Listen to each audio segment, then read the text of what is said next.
Welcome back to the Sleep Code Historian. Tonight, we continue the Silent Empire series, and I'm so glad you're here. Find a comfortable position, let your body settle, and allow the world outside to quietly fade. This is your time to rest. Tonight's journey takes us to the Indian Ocean Highway, an ancient world of monsoon winds, distant ports, and the quiet hum of trade that once connected half the planet. You don't need to follow every word. Let the story carry you. Let the voices of merchants, sailors, and port cities drift gently through your mind as you drift gently into sleep. There's nowhere else to be. Just here, like this, with me. Let our sail begin. For most of history, the center of the world was not the Atlantic. It was not even the Mediterranean. It was something older, something vaster, something that most of us in the modern world have almost entirely forgotten. An ocean ringed by Africa to the west, Arabia and Persia to the north, the great peninsula of India jutting down into its heart, and the island worlds of Southeast Asia and the South China Sea to the east. An ocean where winds turned into engines and ports turned into empires. An ocean that quietly globalized half the planet long before anyone had heard the word globalization. We call it the Indian Ocean. But for nearly 2,000 years, it was something more than a body of water. It was a highway, a maritime supernetwork that connected East Africa's gold and ivory, Arabia's incense and ideas, India's textiles and bankers, Southeast Asia's spices, and China's ceramics and silk. Not in theory, not in isolated events. Every single year, ships left Somalia, Oman, Gujarat, Sri Lanka, Sumatra, and southern China, timing their voyages to catch the changing monsoon winds. They crossed thousands of kilometers of open water, using the stars, the swell of the sea, and an intimate knowledge of seasonal winds that had been refined over generations.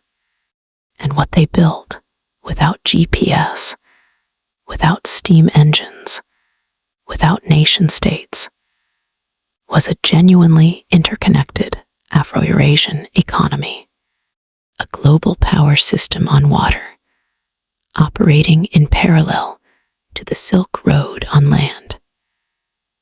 Think about what that means for a moment. While medieval Europe was still organizing itself around feudal manors and local markets, merchants in the Indian Ocean world were running multi-leg voyages across thousands of kilometers, extending credit across languages and religions, and building cities so cosmopolitan that you could hear 5 languages in the same market stall. This is not a minor footnote in world history. This is one of the main chapters. And yet, for many people raised on a curriculum centered on Europe, Greece, Rome, and the Atlantic world, the Indian Ocean barely registers. It shows up briefly as a backdrop to the spice trade, or as the ocean that Vasco da Gama crossed. And then it disappears again. That's the story I want to correct tonight, because the Indian Ocean deserves to be treated as what it truly was: a single historical organism, a system with its own logic, its own rhythms, its own cast of characters, stretching across 2,000 years of continuous, dynamic, interconnected history. So here is the bold claim I want to make. If the Silk Road was the overland nervous system of the Old World, then the Indian Ocean was its beating heart, a liquid highway where power was measured not only in armies and borders, but in who could read the winds, who controlled the ports, and who financed the voyages. Over the next several hours, we are going to treat this ocean as one story. We'll follow how predictable monsoon winds turned an ocean into reliable infrastructure, how Swahili city-states on the African coast built a trade empire that most people never hear about in school, how Arab and Persian merchants became the middlemen of the sea, stitching together Africa, the Gulf, India, and beyond, how India emerged as the manufacturing and financial center of this world, exporting textiles, spices, and credit, how Southeast Asian rulers turned the Strait of Malacca into the most important choke point in pre-modern global trade, how China's Song and Yuan dynasties expanded seaward, and how the Ming dynasty sent out treasure fleets under Zheng He that dwarfed anything in contemporary Europe. And then we'll watch how the arrival of the Portuguese, followed by the Dutch VOC and the English East India Company, militarized this ocean highway, plugging it into European gunpowder empires and early corporate capitalism. Along the way, we'll ask a few core questions. Who actually held power in this system? Kings, companies, or merchants? How did control of certain ports and straits translate into real geopolitical leverage? And in what ways is our supposedly modern globalized world just an updated version of old Indian Ocean patterns? With oil tankers and shipping containers sailing the same routes as medieval dhows, here is the journey we're going to take. First, we'll look at the geography and monsoon logic that made this ocean uniquely suited for long-distance trade. Then we'll trace the rise of early networks, from ancient contacts to the golden age of trade between roughly 1000 and 1500. We'll look at life on board, ships, navigation, risk, and credit, and into the cosmopolitan port cities where traders from 5 continents lived side by side. We'll look closely at the spread of Islam and culture across the ocean, at Zheng He and the Ming treasure fleets, and then at the shockwave of Portuguese arrival and cannon-armed ships. We'll follow the rise of Dutch and English corporate power, and we'll end with how this ocean highway still shapes our world today. So settle in, let the room go quiet, and let's start where everything else in this story starts, with the ocean itself and the winds that made it possible. To understand why the Indian Ocean became a maritime superhighway, we have to start with something deceptively simple: a map. Look at the basin itself. To the west lie the coasts of modern Somalia, Kenya, Tanzania, and Mozambique. The long, beautiful, storm-tested edge of eastern Africa. To the north sits the Arabian Peninsula, with its dry interior, and its two great arms reaching into the sea, the Red Sea to the west, and the Persian Gulf to the east. In the center, the massive subcontinent of India juts southward like a wedge driven into the water, dividing the ocean into two great wings. And to the east lie the island worlds, Sri Lanka, the Maldives, the vast Indonesian archipelago, leading eventually up toward the South China Sea. This is what historians call the Indian Ocean world, a region defined less by political borders and more by shared water, shared winds, and shared rhythms of life. Unlike the Mediterranean, which is a relatively small enclosed sea surrounded on nearly all sides by land, the Indian Ocean is vast. Its surface covers roughly 70 million square kilometers. It reaches from the icy waters of the Southern Ocean all the way to the warm shallows of the Persian Gulf. It contains thousands of islands, dozens of major river mouths, and some of the most complex coastal ecologies on Earth. And yet it has one extraordinary feature, one gift of nature, that holds all of this together: the monsoon. Historians like Edward Alpers and Kenneth MacPherson have argued that the Indian Ocean deserves to be treated as a coherent historical unit, a world in its own right. And the reason isn't just geography, it's orientation.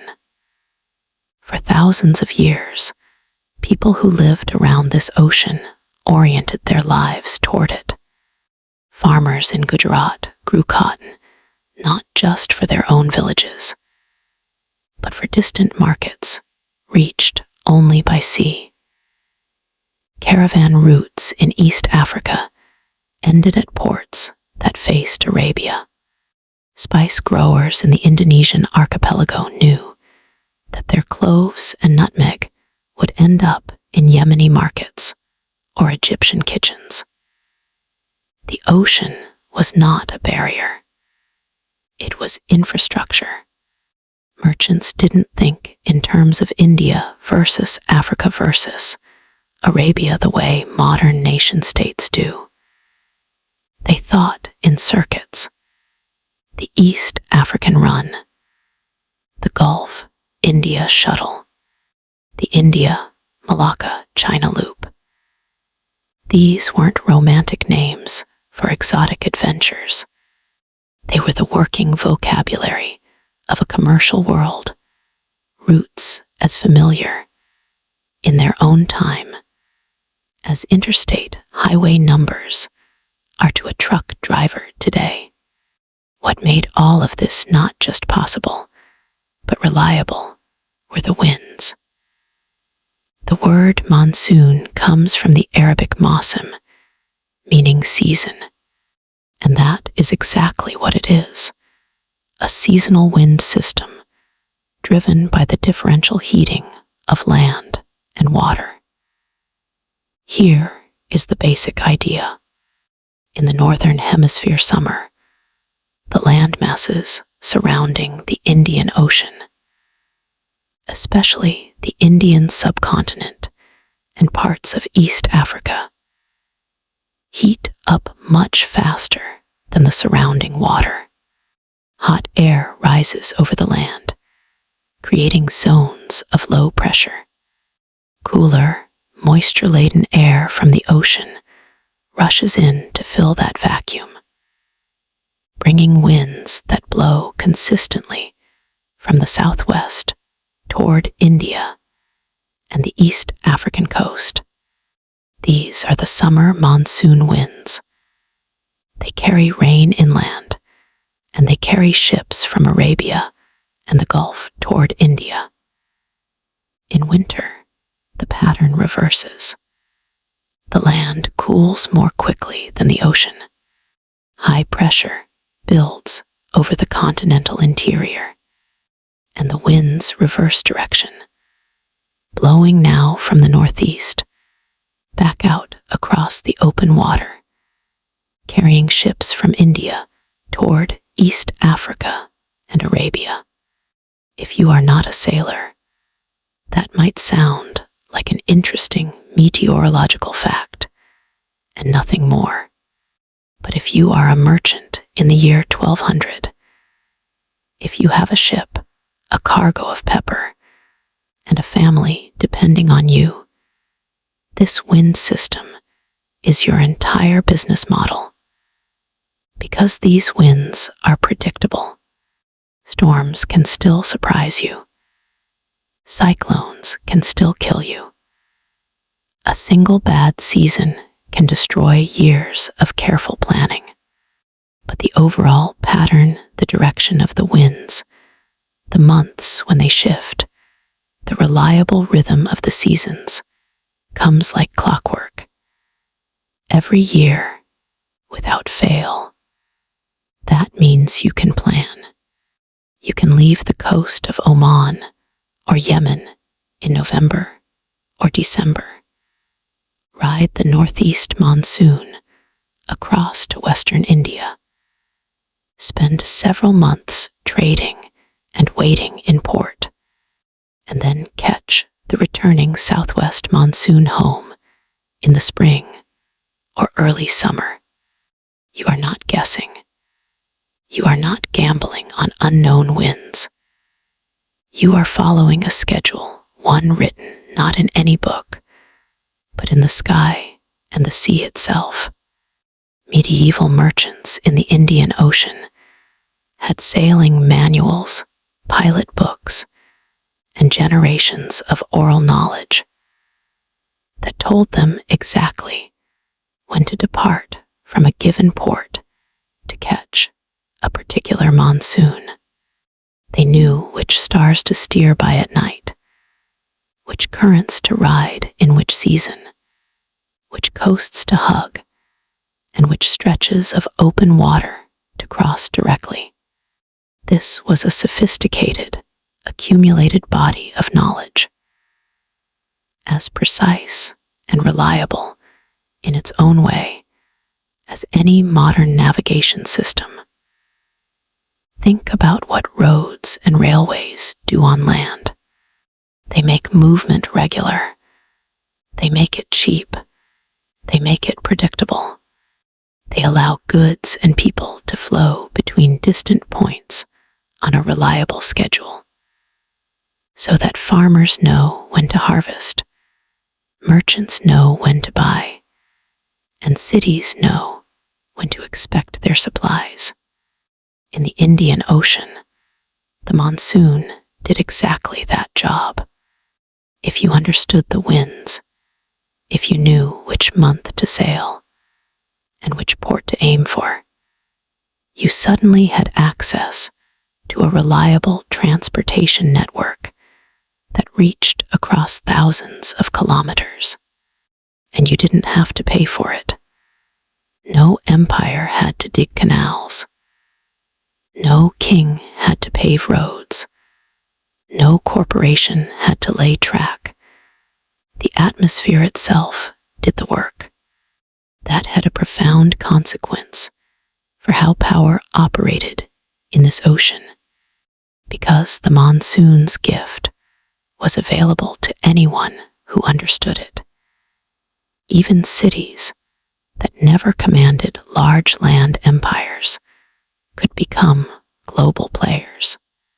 A Swahili city-state on the East African coast, no larger than a modern town, ruling perhaps a few kilometers of coastline, nevertheless send ships to India and Arabia and participate in a trading network that spanned half the world. A modest port in Gujarat could connect to markets in East Africa, Southeast Asia, and the Persian Gulf. A small sultanate in the Malay world could position itself at a strategic choke point and draw in merchants from a dozen different cultures. The monsoon leveled the playing field in a way that land-based power never quite managed. It also meant that no single power fully controlled this system for most of its history.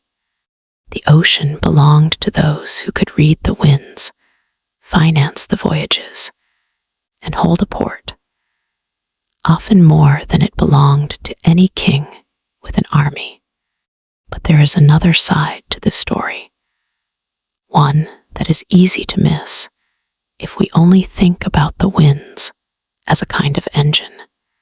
Because the monsoon is seasonal, you cannot simply sail to a distant port, sell your goods the next morning, and leave before lunch. If you sail from Aden in Yemen to Calicut in India on the summer monsoon, arriving sometime in the late spring or early summer, the winds that will carry you home won't blow until the following winter. You might be waiting in Calicut for 5 or 6 months before the northeast monsoon fills your sails for the return voyage. That enforced waiting period is one of the most important details in this entire story. 5 or 6 months is not a vacation. It is a life. It meant that merchants did not rent beds in inns. They rented houses. They did not form passing caravans. They formed communities. They married local women, built mosques and temples, raised children who were half local and half foreign, and created neighborhoods that persisted long after any individual merchant had come and gone. Port cities like Kilwa and Mombasa in East Africa, Aden and Hormuz in Arabia, and the Gulf, Calicut and Cambay in India, and Malacca in Southeast Asia. All of these became cosmopolitan nodes where languages, religions, and fashions mixed as naturally as spices in a market stall. This is why the Indian Ocean Highway doesn't only show up in economic history. It shows up in religious history, in the spread of Islam, Buddhism, and Hinduism along sea routes. It shows up in linguistic studies, in the Arabic words woven into the Swahili language, in the Tamil words used in Southeast Asian ports. It shows up in culinary traditions, in the coconut milk and cardamom that transformed East African cooking, in the cloves and nutmeg that found their way into Persian rice dishes. It shows up in the layout of old port neighborhoods, in the architecture of coastal mosques, in the bloodlines of families in Zanzibar and Calicut and Malacca. The monsoon didn't just move goods. It moved people, and it held them in place long enough to transform cultures. So when we talk about the Indian Ocean Highway, we are not being poetic. We are being literal.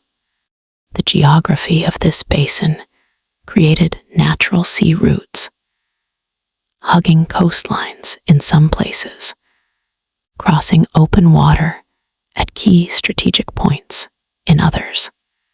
The monsoon winds turned those routes into predictable corridors, and human beings, merchants, sailors, priests, soldiers, wives, children, and refugees, learned to ride those winds and build lives around them.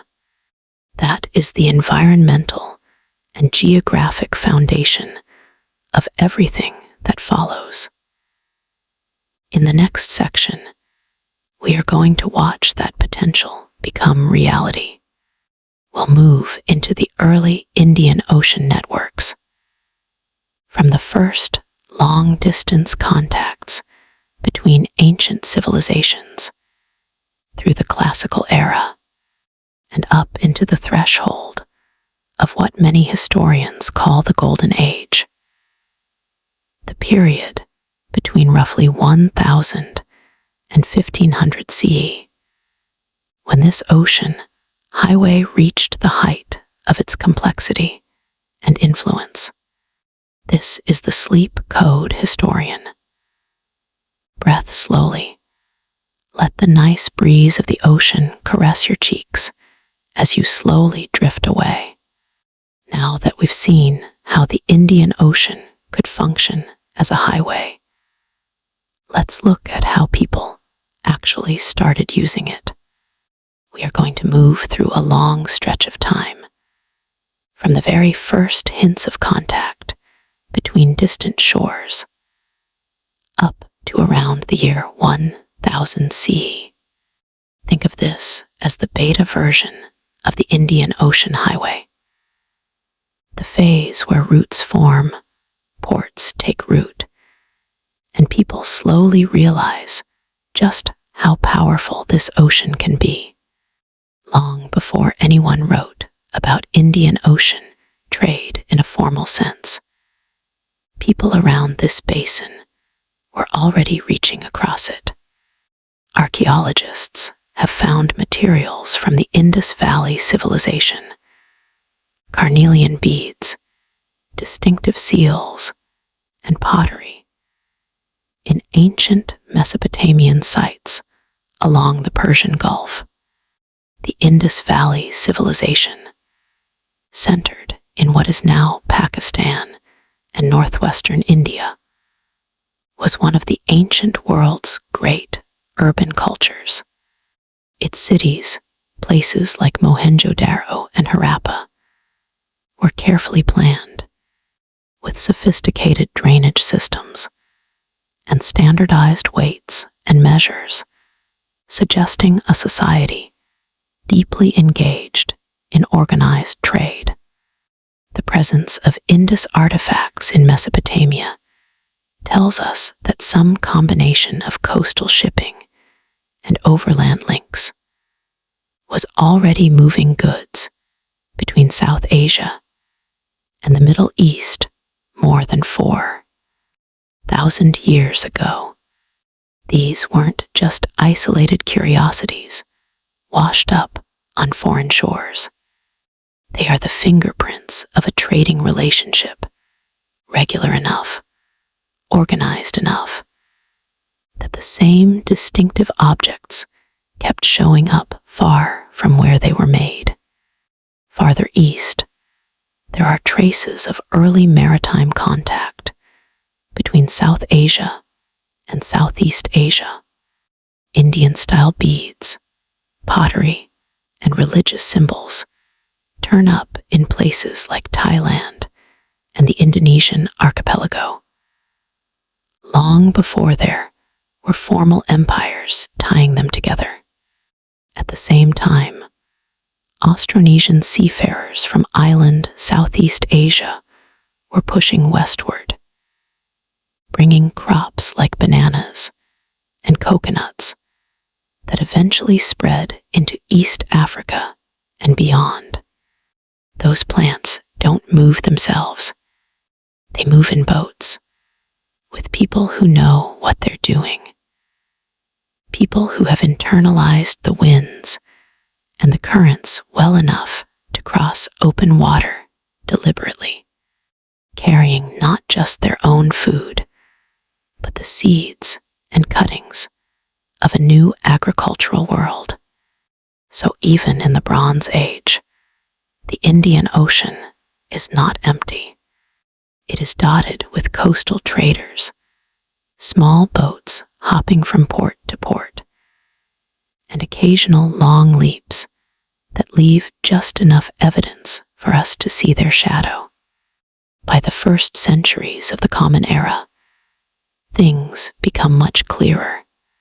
We start to see texts, written accounts detailed enough to tell us not just that trade existed, but how it worked, where it went, and what it carried. The most famous of these is the Periplus of the Erythraean Sea, written by a Greek-speaking sailor and merchant, probably Egyptian, sometime around the 1st century CE. The Periplus is one of history's remarkable documents. It reads almost like a sailor's handbook, describing ports along the Red Sea, the Arabian coastline, the East African shore, and the western coast of India. It lists what each port produces, what it wants to buy, and what conditions traders can expect when they arrive. Ships from Roman-controlled Egypt sailed down the Red Sea from ports like Berenik and Myos Hormuz, navigating around the Arabian Peninsula, or crossing open water directly to the western coast of India. On the Indian side, ports in regions known to the Romans as Baragaza, modern Bharuch in Gujarat, and Muziris on the Malabar coast welcomed traders coming for pepper, gems, fine cotton cloth, and exotic animals. But this was emphatically not one-way Roman expansion into a passive East. Indian merchants were just as active, sailing their own ships westward, bringing Indian goods into Arabian and Red Sea ports, and carrying Mediterranean products, wine, glassware, copper, and silver coinage back east. Arab traders ran their own circuits along the coasts of East Africa and across the Arabian Sea. The system had multiple moving parts, multiple sets of hands guiding goods along different legs of the journey. Already in this early classical period, we can see a few patterns that will stay important for centuries. Multiple circuits overlap rather than forming a single line. The East Africa-Arabia circuit, the Arabia-India shuttle, the India-Southeast Asia connection.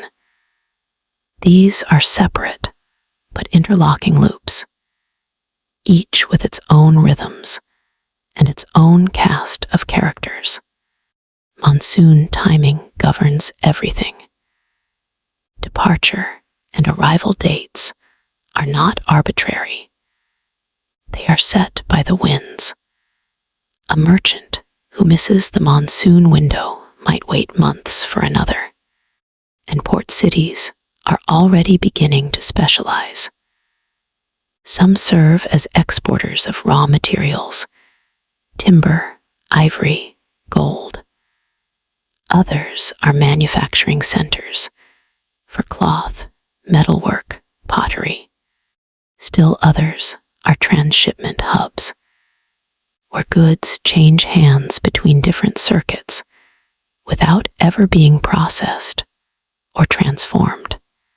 This specialization is the foundation of a genuinely complex economic system, not just a series of random exchanges. The Periplus also gives us something precious beyond the commercial information. Glimpses of the human texture of this early Indian Ocean world. It describes rulers who are welcoming and those who are hostile. It notes which ports have good anchorages and which require careful navigation. It mentions the gifts that different rulers appreciated. One wants silver plate, another prefers wine, another has a taste for fine clothing. Reading the Periplus, you have the distinct sensation of encountering a real merchant, moving through a real world, making practical judgments about commercial opportunity and human nature. That is the texture of the Indian Ocean in its early centuries. Not abstractions, not grand historical forces, just people trying to make their way in a complex world, using the remarkable gift of an ocean that blew in one direction half the year and the other direction the other half. Trade doesn't only move objects, it moves ideas, it moves symbols, it moves the invisible contents of culture. From early on, Indian ocean ports become homes to religious minorities and traveling teachers, to merchants who carry their faith with them like any other item of cargo. Buddhism, for example, spreads by land into Central Asia and then China, but it also spreads by sea. Buddhist inscriptions, statues, and monasteries appear near coastal trade centers in Sri Lanka, in Southeast Asia, and along the western coast of India. Monks and merchants traveled together, or at least used the same corridors. Pilgrims followed the same monsoon routes as pepper traders. Religious knowledge and commercial knowledge flowed down the same channels. Jewish and Christian communities appear early in ports along the Red Sea and the Arabian Sea, the Sent. Thomas Christians of Kerala in southern India, for instance, trace their community back to the 1st century CE, connecting themselves directly to the world of Indian Ocean trade. Jewish traders operate in Egyptian Red Sea ports, in the Gulf, and in the markets of Western India. These are not anomalies. They are normal features of an ocean that was already, in some meaningful sense, cosmopolitan. And later, with the rise of Islam in the 7th century, Muslim merchants will join and eventually dominate many of these maritime circuits. But the habit of port cities hosting multi-religious, multi-ethnic communities is already established long before Islam arrives. The cultural primer for the later Golden Age is being written in these early centuries. Merchants learn to navigate foreign gods and foreign laws.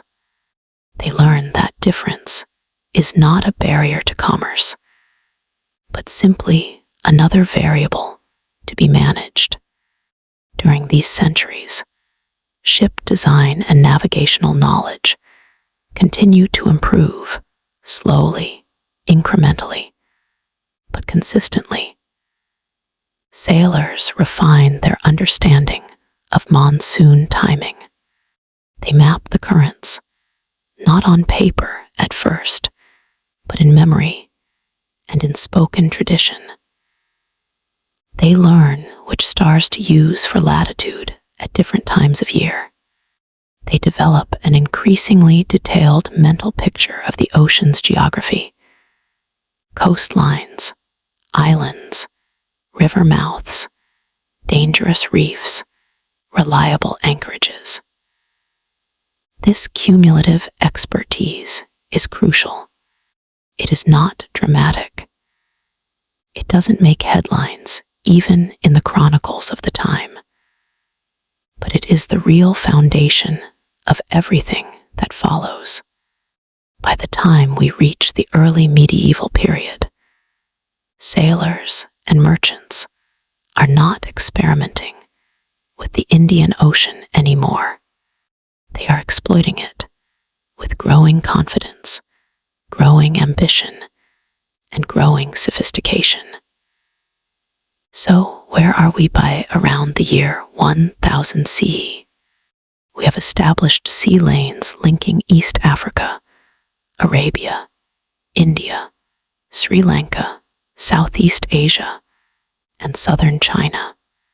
We have port cities that have tasted the benefits of long-distance trade and built their entire identities around it. Warehouses, markets, mosques, and temples for resident foreign communities, guest houses for seasonal visitors. We have merchant families and diaspora networks that already think in terms of multi-port circuits and multi-year ventures. Families with cousins in 5 cities across 3 different coastlines. And we have a shared body of technical and environmental knowledge about how to ride the monsoon reliably. Knowledge that is precious, hard-won, and increasingly detailed.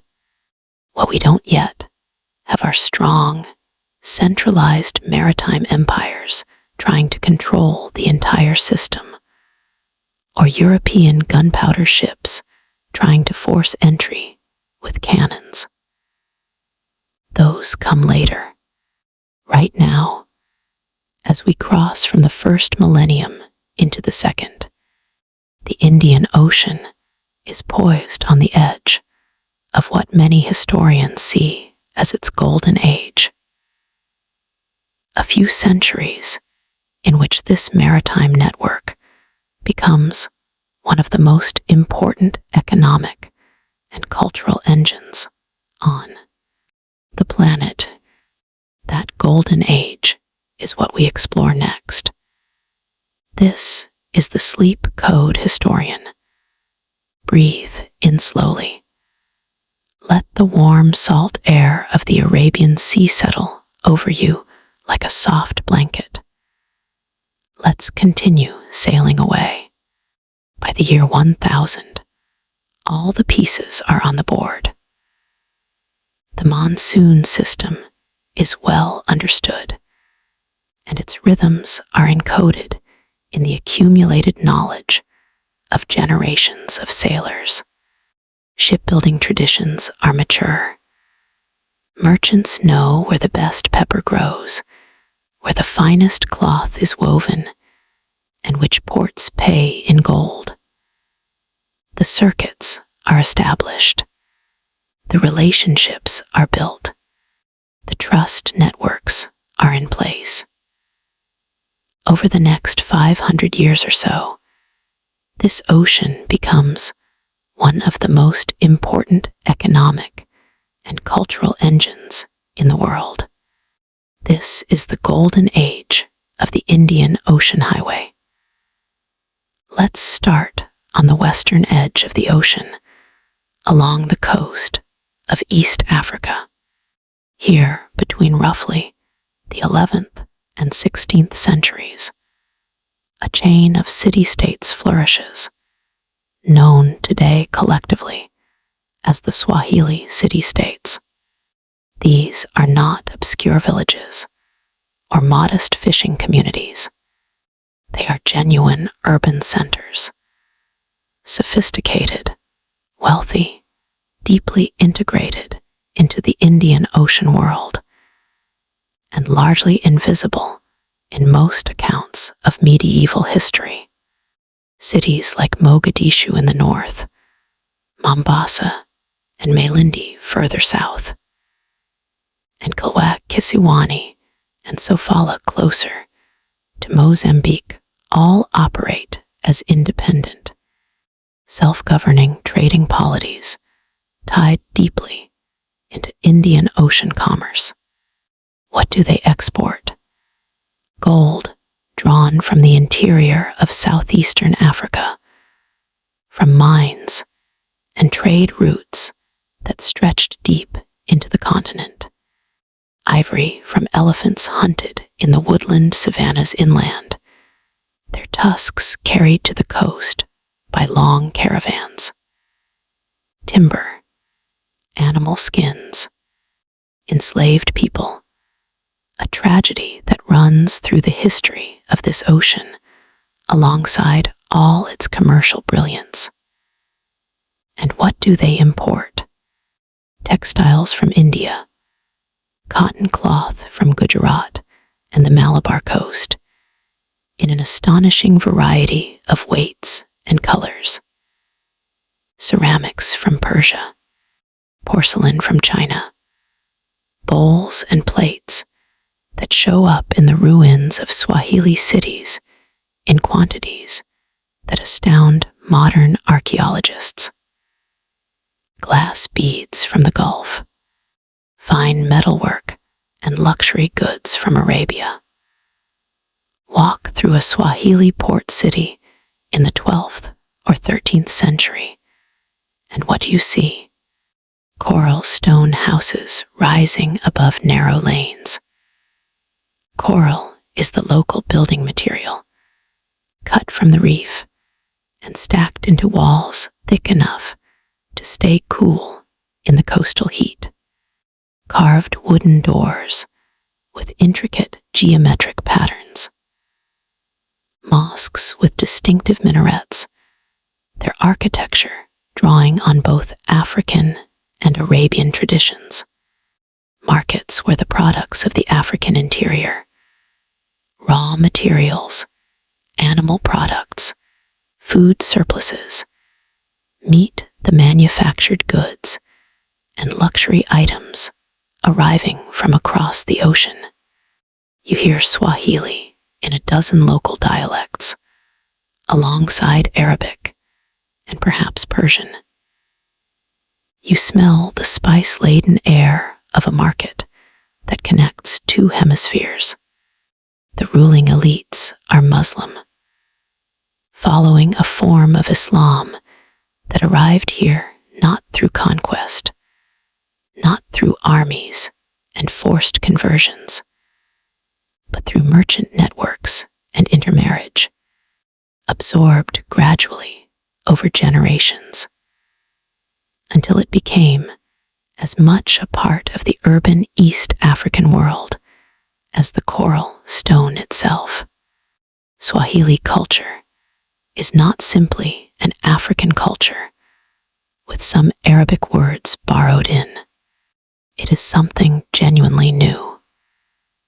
A synthesis born at the edge of the sea, where the African interior and the Indian Ocean world met and merged over centuries. The Swahili city-states are not a side note in the story of the Indian Ocean. They are one of its pillars. And yet, for most people educated in a curriculum centered on European history, they are almost entirely unknown. This is one of the great distortions of the standard narrative of world history. The erasure of a sophisticated, prosperous, cosmopolitan civilization, simply because it does not fit neatly into the stories we have inherited about where civilization lives and who creates it. Consider what the ruins tell us. The great mosque of Kilwa, constructed and expanded over several centuries, from the 11th through the 15th century, is one of the largest mosques in sub-Saharan Africa. Its vaulted roofs, constructed without timber, using coral stone and lime mortar, in a sophisticated vaulting technique that shows the influence of Arabian and Persian architectural traditions. Cover a prayer hall that could accommodate hundreds of worshippers. Adjacent to it, the Palace of Husuni Kubwa, built in the early 14th century during Kilwa's peak prosperity, is a vast complex of rooms, courtyards, and what appears to have been a large, sunken swimming pool. It is not the palace of a minor local chieftain. It is the residence of a ruler of significant wealth and sophistication, one whose city was deeply integrated into the commercial networks of the wider Indian Ocean world. The Chinese porcelain embedded in the walls and niches of Swahili buildings was not random decoration. It was a deliberate display of cosmopolitan connections, a statement that the people who lived here were in contact with the most sophisticated manufacturing civilization on Earth and could obtain its finest products. The same impulse that drives a modern homeowner to display art from distant cultures was at work in the coral stone houses of 14th century Kilwa. This matters because it reminds us that the people of the Swahili coast were not passive recipients of goods and influences from elsewhere. They were active participants in a commercial and cultural world, selecting what they wanted from the flows of the ocean, incorporating it into their own distinctive civilization, and sending their own products and people outward in return. If the Swahili city-states are one end of the pipeline, Arab and Persian merchants are the connective tissue running through the middle. By the high medieval period, Muslim merchant communities are firmly established in ports from East Africa to India and beyond. These are not temporary visitors. Many have lived in their adopted port cities for generations, maintaining dual identities, loyal to local rulers in the places where they settle, but connected by kinship, religion, and commercial obligation back to their families in the Gulf and the Arabian Peninsula. They sail in dhows, wooden ships with distinctive lateen sails, triangular and angled to catch the wind efficiently, maneuverable enough to handle the varying winds of the monsoon season. The routes they sail have become almost routine. From Aden and Muscat to Calicut and Cambay, from the Red Sea to Hormuz, and down the East African coast. Their advantage isn't only religious solidarity, though that matters. It's something more structural. It's networks. Merchant families maintain branches in multiple ports simultaneously. A cousin in Aden, a brother in Calicut, an uncle managing affairs in Hormuz. Letters travel along the same routes as ships, carrying market intelligence, prices, political conditions, which rulers are friendly and which have become unreliable. Trust and shared legal norms, especially Islamic commercial law, allow merchants to extend credit, share risk, and move information faster than any outsider could manage.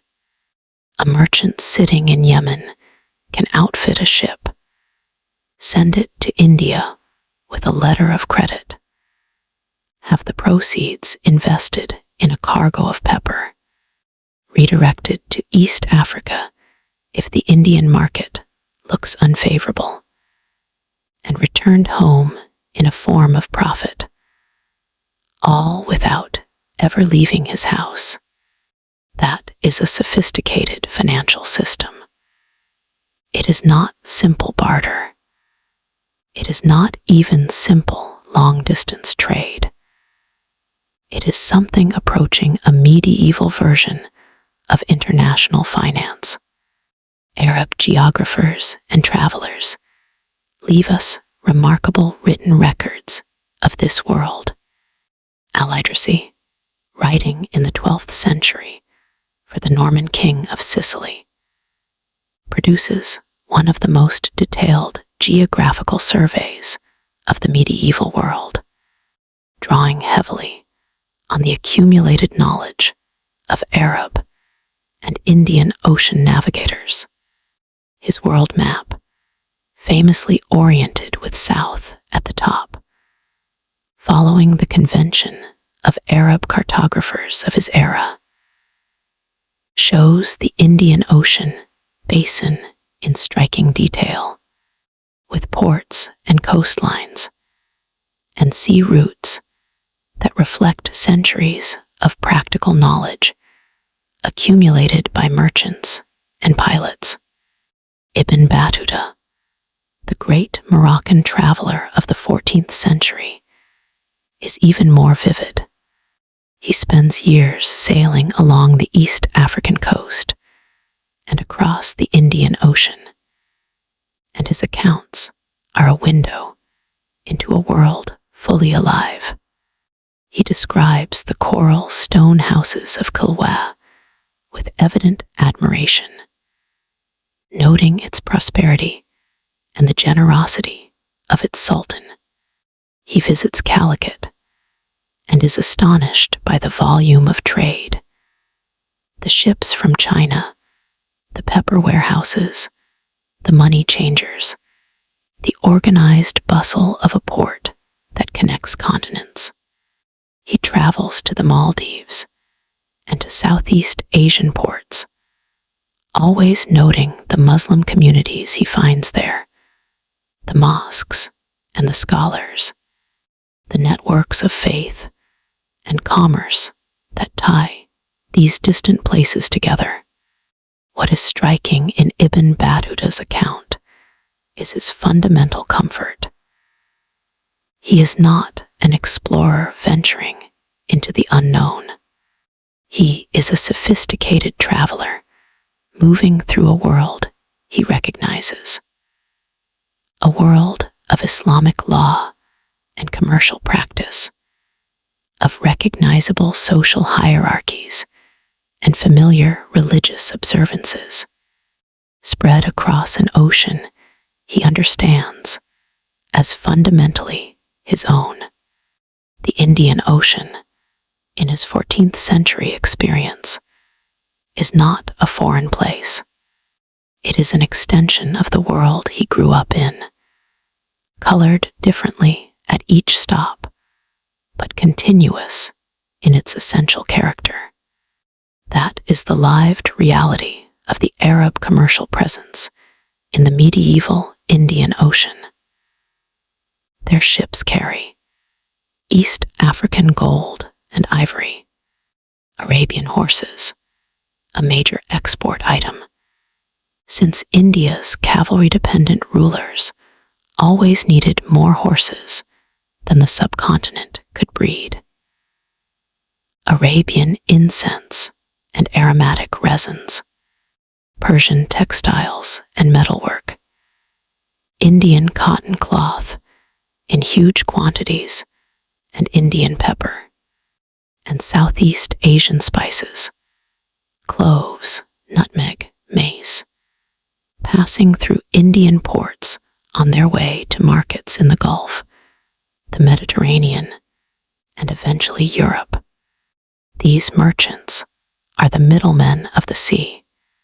They connect multiple regional economies into a single commercial ecosystem, not by controlling all of it, but by being present everywhere, managing the crucial connections between circuits that might not otherwise touch.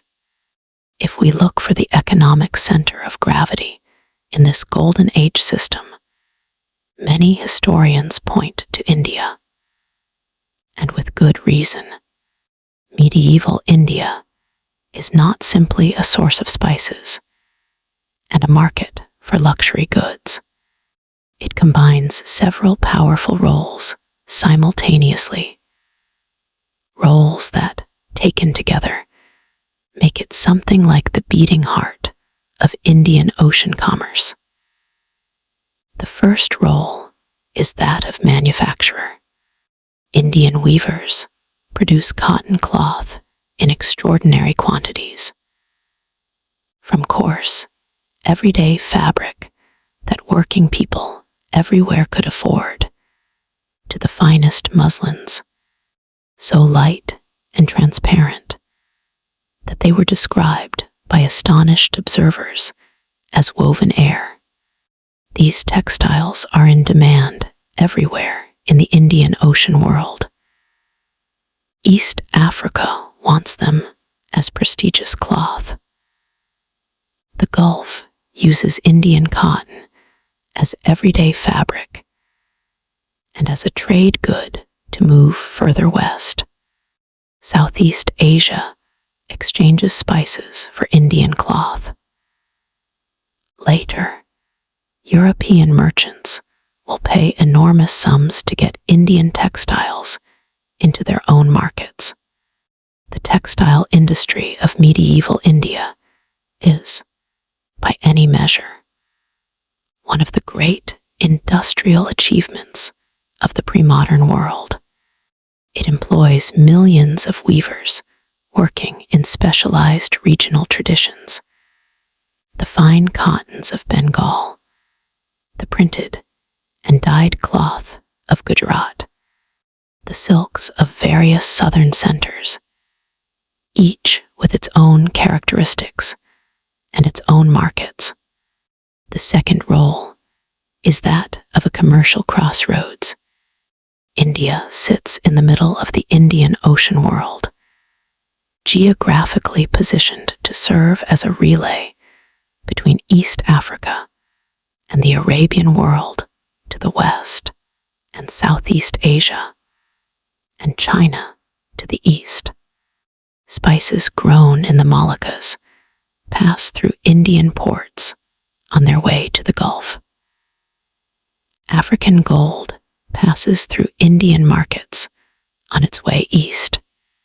Indian merchants participate in circuits that run in both directions, collecting a share of profits from both sides. The third role, and perhaps the least well known, is that of a financial hub. Indian merchant communities and banking families develop sophisticated credit instruments during this period. Partnership contracts that allow multiple investors to share the risk of a single voyage. Letters of credit that allow merchants to carry purchasing power without physically transporting silver. Bills of exchange that can be cashed at different ports, allowing a merchant to leave with credit in one currency and arrive with usable funds in a completely different commercial environment. This financial sophistication matters enormously. Long-distance sea trade was always dangerous.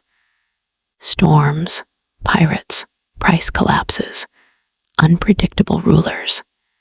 The ability to share risk, to insure against catastrophic losses, to move value in the form of paper promises rather than heavy silver. All of this makes long-distance trade more practical, more reliable, and more attractive to merchants who might otherwise keep their wealth safe at home.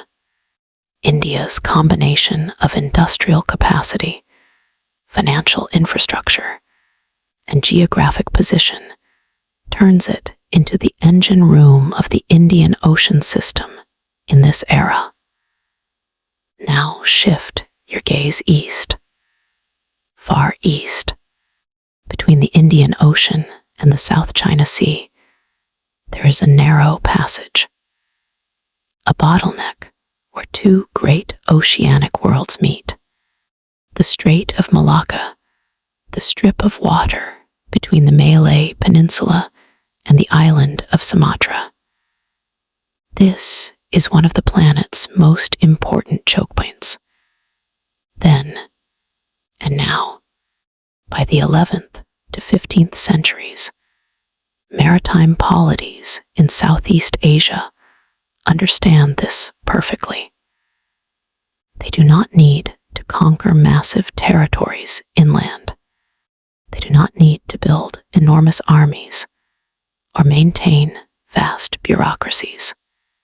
They just need to control this strait, and by extension, the entire flow of maritime commerce between the Indian Ocean and the South China Sea. States like the Srivijaya, a maritime empire centered on Sumatra that dominated these waters from the 7th to the 13th centuries, and later the Sultanate of Malacca, which rises to prominence in the 15th century, build their power not on land, but on water. The Strait of Malacca connects the spice-producing islands of eastern Indonesia, the Moluccas, with their nutmeg and cloves and mace, to the Indian Ocean, and thence to Arabia, Africa, and Europe. It also connects the great markets of China to everything to the west. Every ship making this crossing is potentially a source of revenue, a node in a network that the rulers of Malacca work hard to make hospitable. And hospitality is the key word. The rulers of Malacca do not, for the most part, try to rob merchants or extort them beyond reason. Instead, they offer what every merchant most needs: safety, reliable warehousing, fair dispute resolution, a legal framework that protects foreign traders and makes contracts enforceable, a religiously tolerant environment where Muslim merchants, Hindu Javanese, Buddhist Chinese, and traders of a dozen other backgrounds can operate side by side. They charge fees and taxes. Of course they do. But they keep those charges reasonable, because merchants can always choose another route if Malacca becomes too greedy. The result is one of the medieval world's great commercial cities. At its peak, Malacca is said to have had merchants speaking 84 languages living within its walls. Warehouses line the waterfront.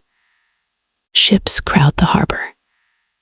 The air is thick with the smell of cloves and camphor and Chinese lacquer and Indian pepper. Control of Malacca is not just local power. It is systemic power, power over two oceans at once. We often picture imperial China as inward-looking and land-focused, concerned above all with its northern borders, its great walls, its agricultural heartland. But during the Song dynasty, which rules most of China from 960 to 1279, and then the Yuan dynasty that follows, Chinese maritime commerce is vibrant, outward-facing, and deeply integrated into the Indian Ocean world.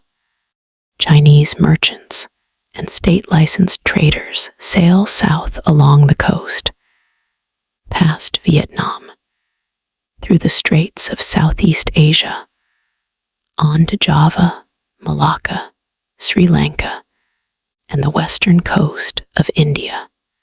They carry Chinese porcelain and stoneware, some of the most beautiful and technically refined ceramics in the world, which are in demand at every level of the Indian Ocean market, from humble kitchenware to royal table settings.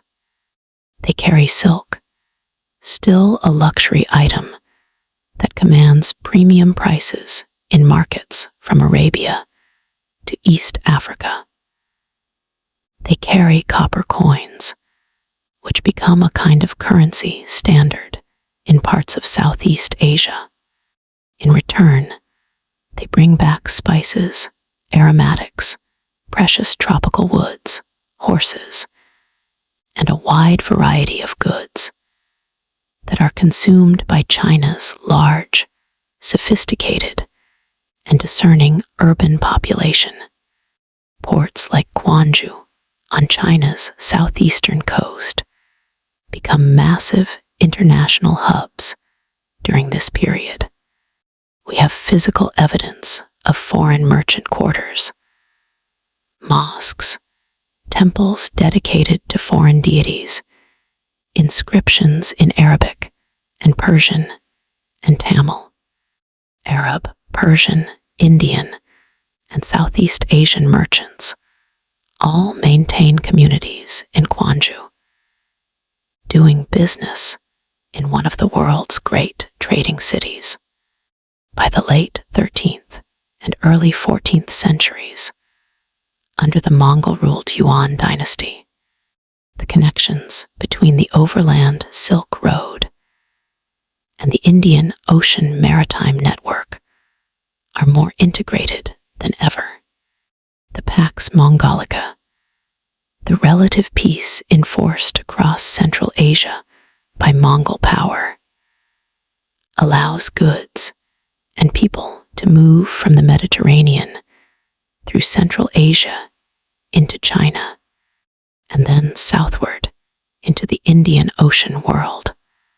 The circuits of land and sea briefly come together into something approaching a truly integrated Eurasian commercial system.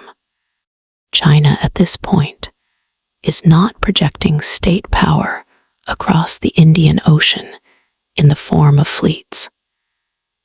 That comes later, dramatically, with the Ming.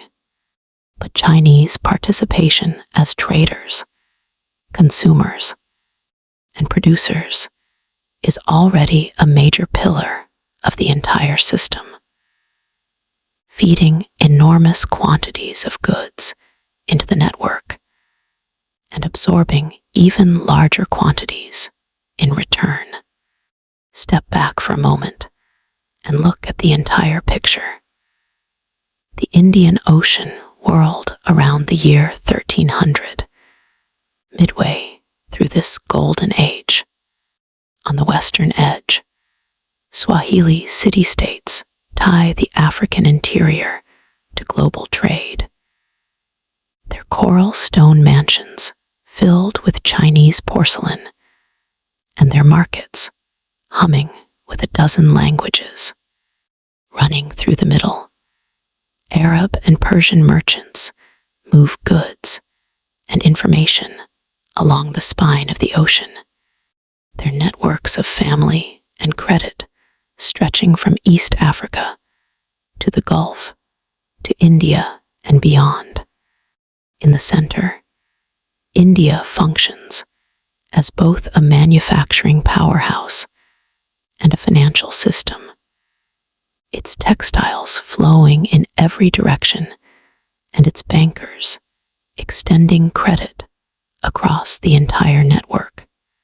At the Eastern Gateway, Southeast Asian rulers, especially at Malacca, control the critical choke point between two oceans, growing wealthy on the traffic passing through their waters.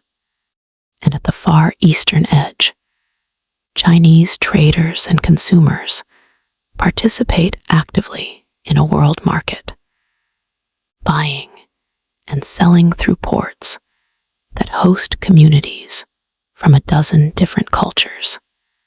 No single empire owns this system. Power is distributed, held in a dynamic balance between coastal rulers, merchant networks, and the hard environmental constraints of the monsoon and the sea. This is what makes the Indian Ocean highway so fascinating as a global power system. It is not a straight line controlled by a single empire, like a Roman road. It is a mesh, a web of routes governed by winds, credit, trust, and the willingness of rulers to make their ports attractive enough that merchants keep coming back. For several centuries, this balance holds.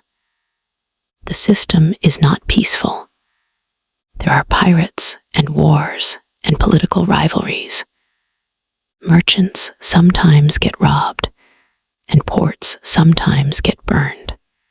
But the underlying network is functional, remarkably resilient, and immensely productive. Soon, it will face challenges that test that resilience more severely than anything before. But before we get to those challenges, we need to slow down and look at life inside this system. The ships, the people who sailed them, the financial instruments that made it all possible, and the extraordinary cities that grew rich from its cargoes. You are listening to the Sleep Code Historian. Close your eyes a little more. Somewhere on a distant shore, lanterns are flickering in the windows of an old port city. Let their glow guide you deeper into rest as our story continues. So far, we've looked at the Indian Ocean highway from a great height, tracing trade routes, identifying major regions, following the broad trends of centuries. Now, let's descend. Let's drop down to sea level. What did this system feel like if you were actually in it?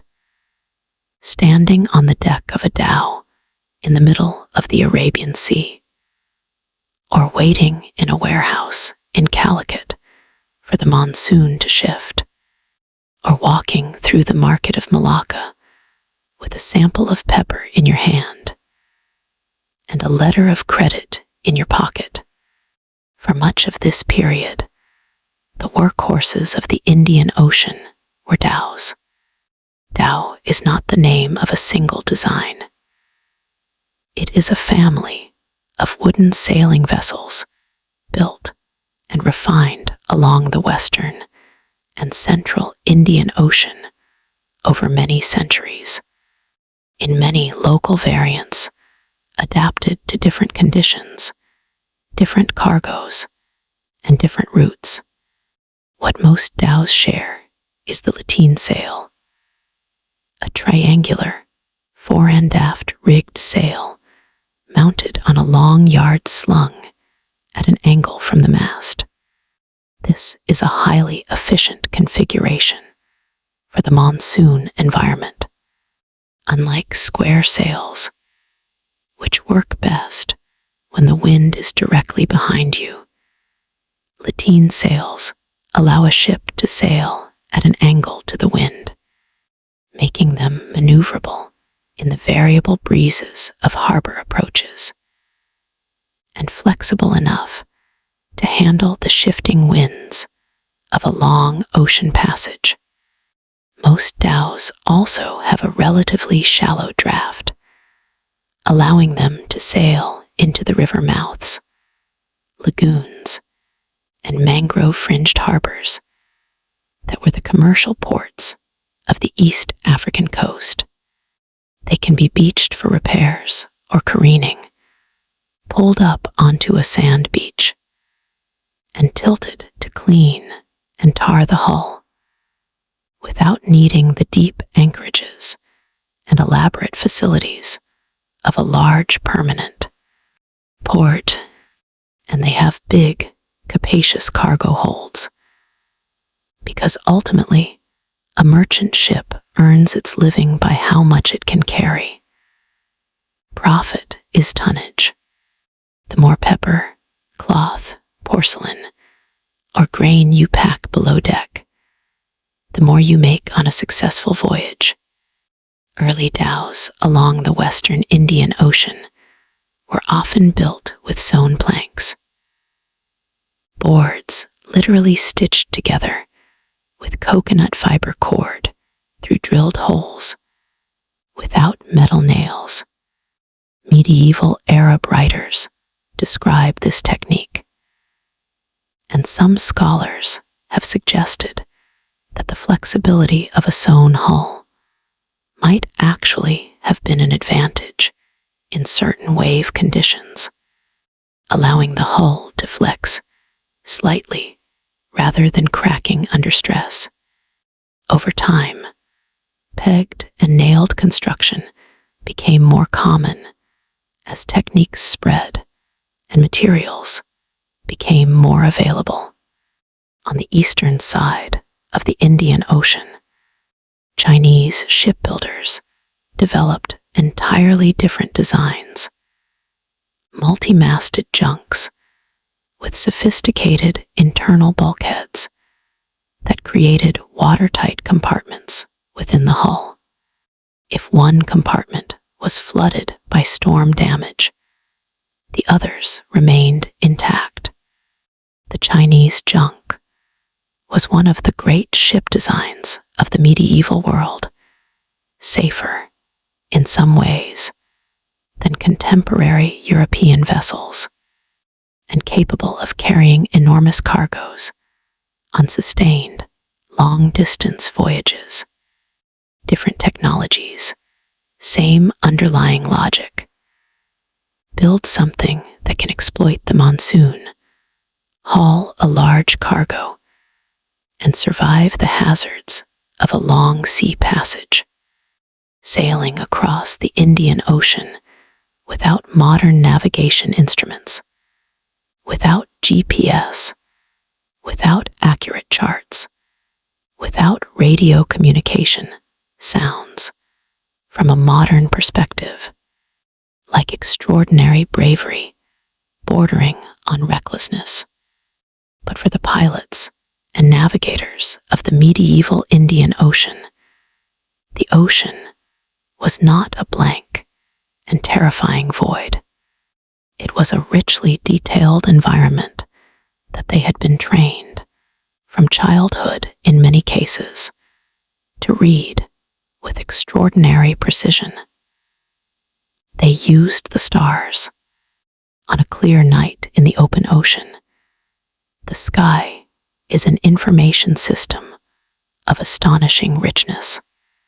The height of Polaris, the North Star, above the horizon tells you your latitude in the Northern Hemisphere. The positions of the Southern Cross and other southern constellations serve similar purposes below the equator. Indian Ocean navigators used specific stars and constellations as bearing markers, steering toward a known star, compensating for its slow movement across the sky, triangulating position using multiple reference points. They used the sun. Its rising point on the eastern horizon varies predictably with the season, providing a reliable general compass bearing each morning. Its maximum height at noon is a rough measure of latitude. They used the ocean itself. Experienced pilots could read the color of the water, shallow water blues and greens versus deep water indigo, to detect the proximity of coasts or reef systems even before they were visible. They could feel changes in the wave pattern and swell direction that indicated land masses beyond the horizon, disrupting the ocean's natural pattern of swells. They knew the characteristic smell of particular coastlines, the fragrant spices of certain shores, the fresh water outflow from river mouths, and they used accumulated knowledge encoded in pilot traditions, spoken instructions, and written manuals that described routes with detailed precision. These were not vague directions. They were specific. Depart from this port in this month. Steer this bearing until you sight this island. Then adjust your course by this many degrees to make the coast of India. Travel times, landmark descriptions, warning signs of dangerous shallows. All of it carefully cataloged and passed down. A good navigator, a skilled pilot who knew a particular stretch of water intimately, was one of the most valuable people in the Indian Ocean world. Merchants competed to hire them. Their knowledge was not easily replaced, and they moved between cultures and employers. Arab pilots guided Indian ships. Indian navigators helped Chinese or Persian merchants through local waters. Southeast Asian pilots who knew the islands and reefs of their archipelagos were invaluable to anyone attempting those passages. The Indian Ocean Highway was not just a shared body of water. It was a shared body of knowledge, distributed across languages and cultures, but always available to those who understood how to navigate the human networks that connected it. Long-distance sea trade was, by any honest accounting, terrifyingly risky. Storms could smash a ship to splinters in a matter of hours. The Indian Ocean cyclone season, concentrated in the Bay of Bengal and the waters around Madagascar, was capable of generating storms so violent that no vessel of the period could survive them. Even in calmer waters, a sudden squall at night, a reef not marked on any chart, a navigational error in a difficult passage. Any of these could mean the loss of a ship, its cargo, and everyone aboard. Pirates were a persistent danger. The East African coast, the approaches to the Red Sea, the waters around the Malabar coast, the Strait of Malacca, all had reputations for piracy in various periods, driven by local politics, desperate poverty, or opportunistic state-sponsored predation that blurred the line between piracy and war. Beyond the physical dangers, there were commercial risks. A merchant might arrive at a port to find that a rival had gotten there first and driven down prices. A ruler might suddenly impose new taxes or seize part of a cargo. A debtor in a distant city might default. The market for your goods might have collapsed while you were at sea. So how did people accept that level of risk? Partly by sharing it. The business structures of Indian Ocean trade were, from a surprisingly early period designed around risk distribution. Multiple investors would contribute to a single voyage, each taking a proportional share of both the risk and the profit. A traveling merchant might carry goods belonging to a dozen different investors, receiving a share of the profit as compensation for his labor and the physical danger he faced. These arrangements were formalized in legal structures, partnership contracts, profit-sharing agreements, consignment arrangements that varied in their details between different legal traditions, but served the same fundamental purpose: spreading the catastrophic downside risk of a total loss across enough investors that no single failure would be ruinous. Letters of credit, documents that allowed a merchant to withdraw funds from an agent in a distant city without physically transporting precious metal, reduced both the physical danger of carrying wealth and the logistical complexity of multi-leg voyages. A merchant leaving Calicut for Malacca could carry a letter of credit rather than silver. On arrival, he would present it to a correspondent agent and receive funds in local currency to do business. Trust was the invisible foundation of all of this. And it was not naive trust, not a simple belief that everyone would behave honestly because honesty is virtuous.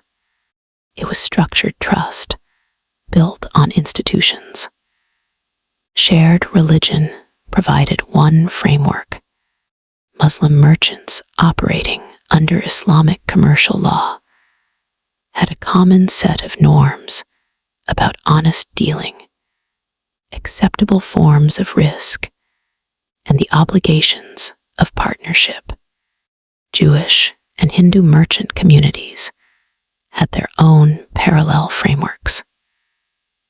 These were not just moral codes, they were enforced by community institutions with real social power.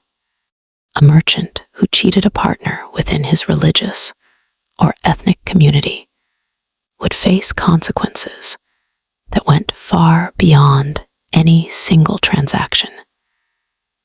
Damaged reputation, exclusion from networks, loss of the credit and partnership opportunities on which his livelihood depended. Family networks provided another layer. A merchant family with branches in 5 different port cities created a self-enforcing system of honesty. You could not cheat your cousin without consequences, and your cousin's reputation was part of your own reputation in markets he visited.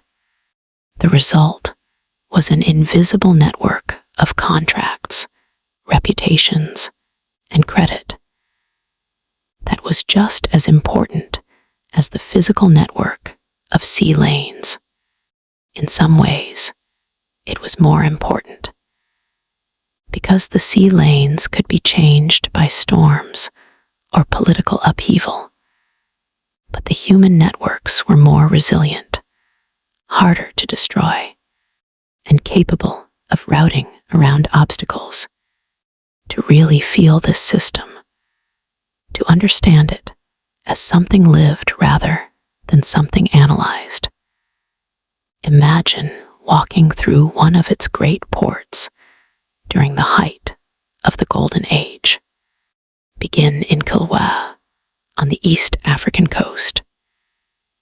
Kilwa Kisiwani, Kilwa of the island, sits on a small island just off the coast of what is now Tanzania. In the 13th and 14th centuries. It is one of the most prosperous cities in the entire Indian Ocean world, controlling the trade in gold from the interior of southeastern Africa.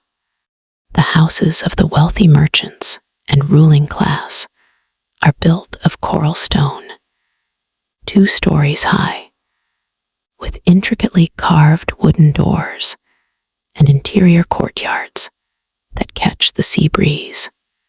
The great mosque of Kilwa, constructed and expanded over several centuries, is one of the largest mosques in sub-Saharan Africa. Its columns and vaults a physical testament to the wealth that flows through this city. The markets are full of African products, ivory piled in warehouses, the air sharp with the smell of animal hides, traders from the interior arriving with loads of gold dust and beeswax. But alongside, these are goods from across the ocean. Persian glazed pottery, Indian cotton cloth in a dozen different patterns, Chinese porcelain, fine white and blue bowls and dishes that appear in the ruins of Kilwa in such quantities that archaeologists initially found them difficult to explain. The languages you hear are Swahili, which is already, by this period, a complex synthesis of Bantu grammar and extensive Arabic vocabulary, along with Arabic from the Gulf and the Hadrami coast of Yemen, and perhaps some Gujarati from Indian merchants. The ruling elite follows Islam, but underneath the Arabic vocabulary and the mosque architecture, the rhythms of African life are present in the food, in the kinship structures, in the ways that local spirits are accommodated alongside the Muslim god. Kilwa is not an Arabian colony. It is not an African city that happens to do business with Arabs. It is something entirely its own, an East African civilization that grew up at the meeting point of 2 worlds. Now move north and east across the Arabian Sea to Calicut on the Malabar coast of India. Calicut, or Kozhikode, as it is known today, is in this period one of the great pepper ports of the world. Black pepper grows in the hills behind the city, cultivated by farmers who have been growing it for export for centuries. The merchants who come to Calicut come from everywhere. Arab dhows from Aden and Oman, Persian ships from Hormuz, Javanese vessels from Southeast Asia, Chinese junks making the long passage around the tip of India. The city's ruler, the Zamorin, governs with a light touch on merchant affairs. He knows that the prosperity of Calicut depends on maintaining a reputation for reliability and fair dealing. Merchants who are treated well come back. Merchants who are cheated or harassed find other ports. The market district near the harbor is a dense, chaotic, multilingual space. Cotton bales from Gujarat, cinnamon from Sri Lanka, coral beads and frankincense from Arabia, horses from the Gulf, always in high demand in a subcontinent where the climate is difficult for horse breeding, but where cavalry is essential for warfare. And pepper, always pepper, the commodity that connects this coast to markets literally On the other side of the world, money changers squat behind low tables, handling coins from a dozen different mints. Arabian dinars, Indian silver, Chinese copper cash, perhaps even gold coins from East Africa. This is not a simple barter economy. It is a sophisticated monetary economy, comfortable with multiple currencies, and capable of converting between them with reasonable efficiency. Further east, at the other end of the ocean, Malacca. In the 15th century, Malacca is probably the most diverse city on Earth. Ships converge on its harbor from both directions, from the Indian Ocean to the west, and the South China Sea to the east. From Java and Borneo and the Moluccas to the east. From China following the monsoon south. From India following the monsoon east. The harbor is a forest of masts. The warehouses along the riverfront are packed with goods in transit. Spices waiting to be loaded onto ships heading west. Indian cloth waiting to be dispersed among the island kingdoms to the east.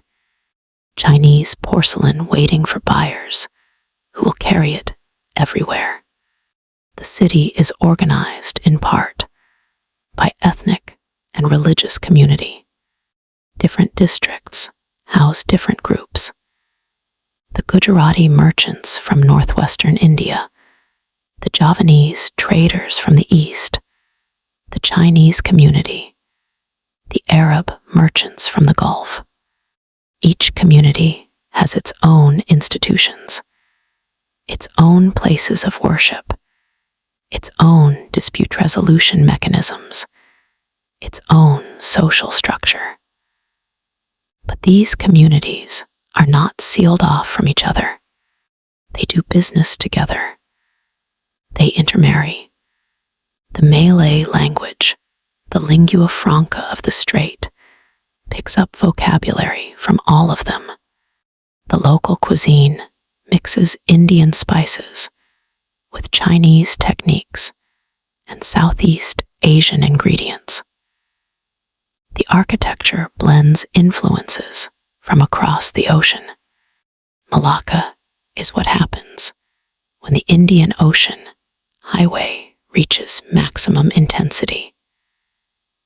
When the flows of goods and people become so dense that a new kind of human environment emerges, one that belongs to no single culture, but draws from all of them. Who keeps order in this world? The answer is complex, and it varies from port to port. Mostly, the work of maintaining order falls to port-based rulers and city elites. They issue rules about docking procedures, customs payments, and acceptable commercial behavior. They may provide a degree of physical security, harbor patrols, defensive walls, perhaps a garrison of soldiers. They adjudicate disputes between merchants, usually with some combination of local law and the legal traditions of the communities involved. But their power is structurally limited in a way that land rulers are not. A land ruler can extract from his subjects because his subjects cannot easily leave. Farmers have their fields. Villages have their roots. Moving is expensive and dangerous and uncertain, but merchants can move. If a port becomes too rapacious, if taxes are too high, if the ruler is too arbitrary, if contracts are not reliably enforced, merchants can simply redirect their ships to a rival city that offers better terms. And if enough merchants make that choice, the ruler's revenue collapses, and with it, the prosperity that made the city worth ruling in the first place. This creates a kind of competitive governance, a market for port services, that over time pushes port rulers toward policies that merchants appreciate. Reasonable taxes, reliable contract enforcement, physical security for trading communities, and tolerance for the religious and cultural practices of foreign merchants. Power in the Indian Ocean world is not just military. It is not just territorial. It is the power to attract and retain the flows of commerce that generate wealth. That is a subtle but important insight. And it is one of the things that makes the Indian Ocean highway such a distinctive and instructive historical case. There is one more thing worth saying about the texture of daily life in these port cities, because it speaks to something that we sometimes lose sight of when we focus on the grand economic and political structures. The Indian Ocean Highway was not only a network of commerce, it was a network of human beings, people with families and worries and preferences, people who got homesick and fell in love and argued with their business partners, people who brought their gods with them when they sailed and built temples and mosques in foreign cities, so that something familiar would be waiting for them in an unfamiliar place. The seasonal rhythm of the monsoon created a particular kind of time in these port cities. There were periods of intense activity, when the ships were arriving, when the markets were full, when every warehouse was busy, and every money changer's table was crowded. And there were quieter periods, when the wind had turned and the ships had gone, and the city settled into a more local rhythm, when the foreign merchants who had stayed for the season had time to walk the city's streets without commercial urgency, to attend local festivals, to learn a few more words of the local language, to form the kinds of friendships that don't get recorded in commercial ledgers, but that were the real human infrastructure of long-distance trust. The Muslim holy month of Ramadan, observed simultaneously by communities of Arab, Persian, Indian, and Swahili Muslims all around the ocean, created a shared temporal experience that linked these distant communities to each other. The shared rhythms of prayer, of fasting and feasting, of the rituals of the Islamic calendar. These were another form of the connectivity that the monsoon provided. They were the human weather system of the ocean, as regular and as reliable in their own way as the seasonal winds. And in ports where communities of different faiths lived side by side, the festivals of one community became, over time, familiar to everyone. A Hindu festival in Calicut would draw Muslim spectators. A Chinese New Year celebration in Malacca would involve neighbors of every background. The Swahili Ngoma, the great communal drum dances that were fundamental to Bantu social life, continued alongside Friday prayers in the mosques of Kilwa.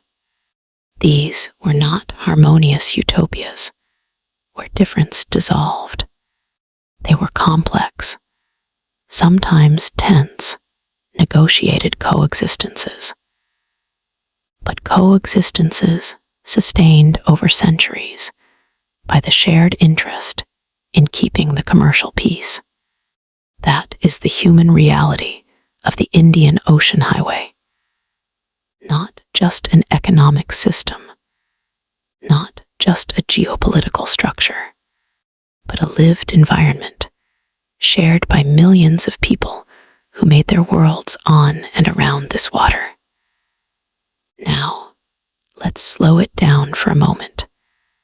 Take a deep breath. Feel the slow, steady rhythm of the ocean's swell, rising and falling, just like your chest. Breath in, breath out, breath in, breath out. Let's continue. By now, we've seen the Indian Ocean Highway as an economic system: winds, ships, ports, and profits. But if we stop there, we miss the deeper story. Because over centuries, this ocean did something more subtle and arguably more powerful than moving goods. It reshaped religions, languages, food, and everyday life all along its shores. It created forms of cultural synthesis that are still visible today in the architecture of East African mosques, in the vocabulary of Swahili, in the curries of coastal Kerala, in the family trees of communities from Zanzibar to Malacca to Java. This is the quiet globalization of the Indian Ocean world. When Islam emerges in 7th century Arabia, it spreads first by land, rapidly, dramatically, carried by armies and traders and preachers across the Middle East, into North Africa, through Persia and Central Asia. That story is well known. But from very early on, Islam is also deeply tied to the sea. Muslim merchants from the Arabian Peninsula and the Persian Gulf are already embedded in Indian Ocean trade by the early centuries of Islam. As they sail to East Africa, India, and Southeast Asia, on routes that predate Islam by centuries, they carry their faith alongside their textiles and their silver. What is striking about the spread of Islam in the Indian Ocean world is how rarely it follows the pattern of military conquest. In most of the places where Islam becomes established around this ocean, on the Swahili coast of East Africa, in the ports of Western India, in the trading cities of Southeast Asia, it arrives not as an invading force, but as a companion to commerce. A Muslim merchant arrives at a port. He stays through the monsoon season. He builds a small mosque for himself and for other Muslim traders passing through. He marries a local woman. His children grow up in a household that is simultaneously local and connected to a wider Islamic world. Local elites, rulers, and aristocrats who notice the social and commercial advantages of connection to the Muslim trade networks begin to convert, not because anyone forces them to, but because conversion opens doors. It brings access to the commercial law and financial instruments that Muslim merchants use. It creates kinship ties with wealthy families in the Gulf and in India. It confers prestige in a world where Arab and Persian cultural products, textiles, ceramics, architectural forms, literary traditions are highly valued over generations. Through this process of gradual, commercially mediated conversion, Islam becomes embedded in one coastal city after another.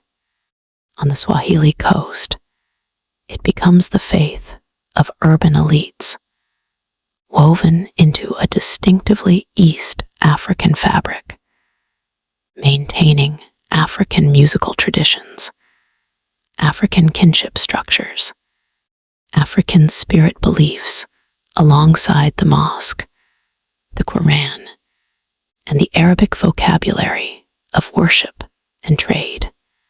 In Southeast Asia, Islam takes hold first in the port cities, most famously in Malacca in the early 15th century, and then spreads inward along the trade routes, carried by merchants and rulers whose authority was built on commercial connections. The Islam of coastal Java and Sumatra is not identical to the Islam of Yemen or the Gulf. It incorporates local traditions, adapts to local aesthetics, develops its own literary forms, but it is recognizably part of the same wider world, connected by shared text, shared law, and shared commercial relationships. The result is not a single, uniform Islamic civilization spreading uniformly across the ocean.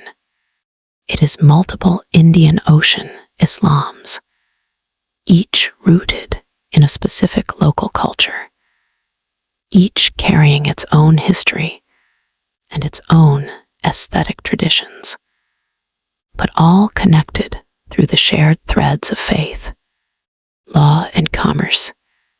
Religion in the Indian Ocean world is not only about ritual and belief. It is also about how business gets done. Islamic commercial law provides, across the Muslim-dominated portions of the Indian Ocean trade network, a common framework for commercial transactions, rules about partnership formation and profit distribution, standards for honest weights and measures, guidelines about what constitutes acceptable risk and what crosses into exploitation, conventions about the enforceability of contracts and the obligations of trust.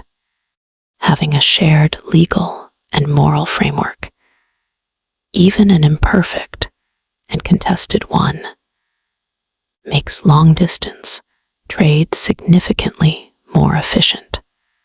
A merchant from Gujarat and a merchant from Aden, meeting for the first time in a port in East Africa, share not just a religion, but a commercial vocabulary, a set of concepts about partnership, obligation, and honest dealing that allows them to structure a transaction without needing to negotiate the underlying principles from scratch. This is not to say that Muslim merchants always behaved honestly, or that non-Muslim merchants were disadvantaged everywhere. The Indian Ocean contained many different legal traditions operating simultaneously. Hindu merchant communities, Chinese trading guilds, Jewish diaspora networks, each with its own institutions for trust and enforcement. But the breadth of the Muslim commercial network, the fact that it touched so many ports across the entire basin, gave Islamic commercial law a kind of network effect.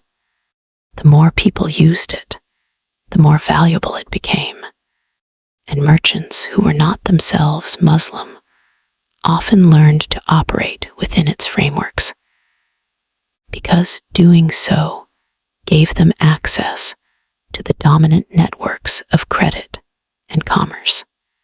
In that sense, Islam functions in the medieval Indian Ocean world as both faith and infrastructure. It is something genuinely believed, genuinely practiced, genuinely valued in its own terms.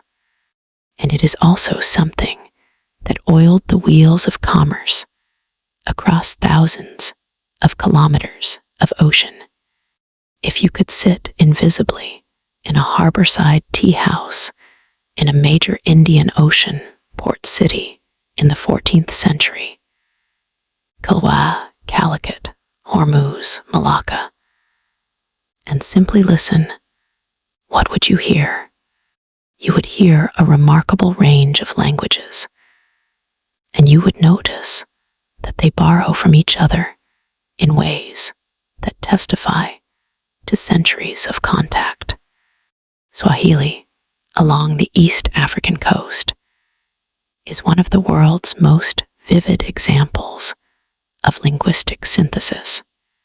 It is, at its grammatical core, a Bantu language, part of the great family of languages spoken across sub-Saharan Africa. But its vocabulary has been profoundly shaped by Arabic, the words for trade, for the sea, for many aspects of religion and governance, for a wide range of material objects, all carry Arabic roots. You can trace, word by word, the history of contact encoded in the language itself. A clove is karafu, from the Arabic karanful. A ship is jahazi, from the Arabic. The word for trade, bayashara, is from the Arabic. These are not casual borrowings. They are the deep imprint of centuries of Arabic-speaking merchants living in Swahili-speaking towns. Arabic itself functions as a wide-area lingua franca among Muslim merchants from different regional backgrounds. A Yemeni speaker and an Omani speaker and a Gulf Arab might have quite different dialects, but they share enough of a common language to negotiate. Persian, closely related to Arabic in its literary and commercial vocabulary, is influential in the Gulf, in parts of India, and across the Central Asian connections that feed into the maritime world. Gujarati and Tamil are the commercial languages of India's two great western coast merchant communities.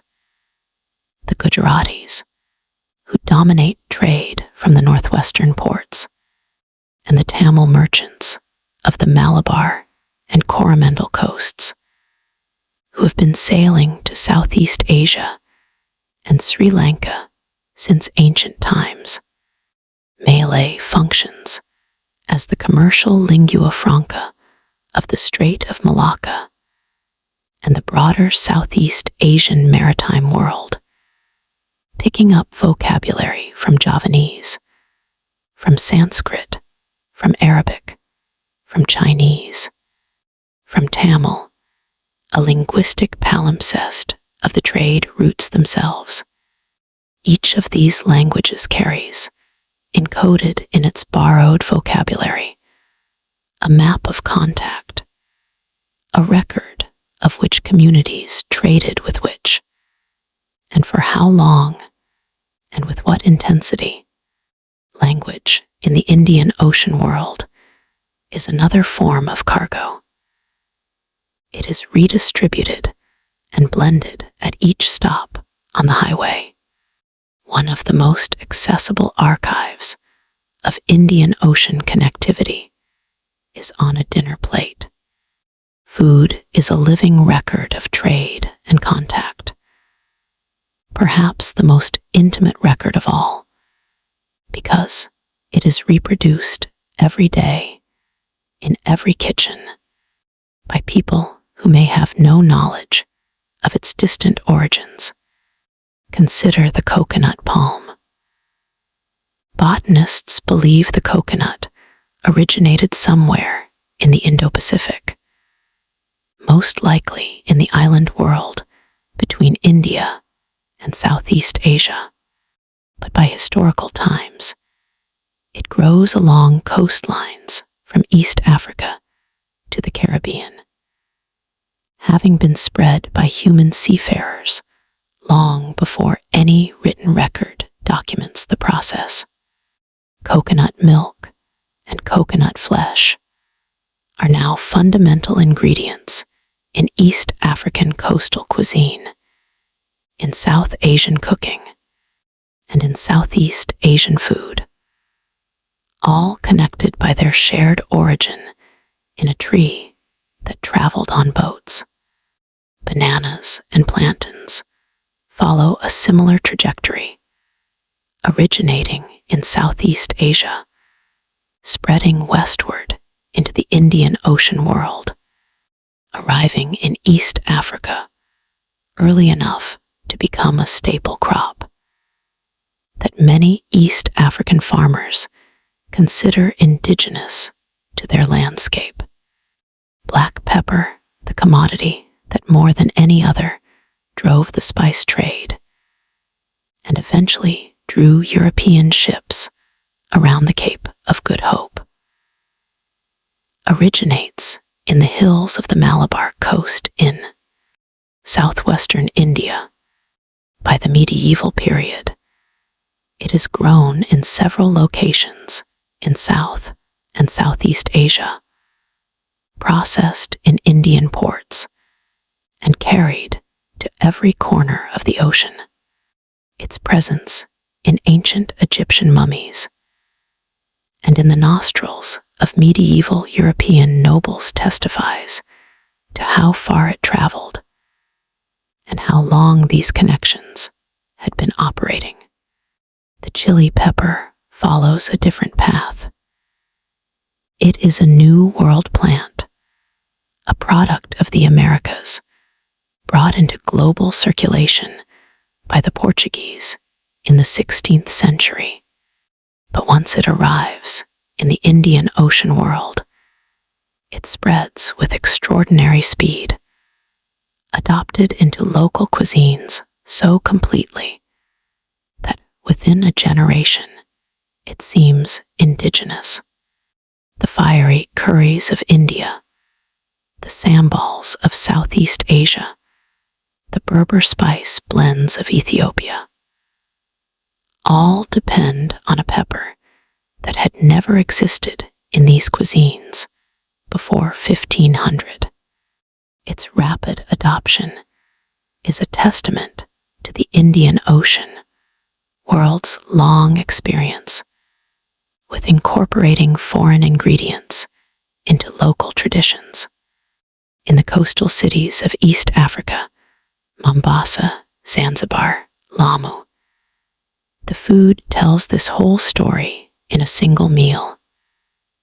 Rice cooked in coconut milk, fish braised with spices that came from India and Southeast Asia, flatbreads baked with techniques that arrived from Arabia, vegetables that grew in African soil but were first cultivated in India or further east. Each element traces a different line of connection across the ocean.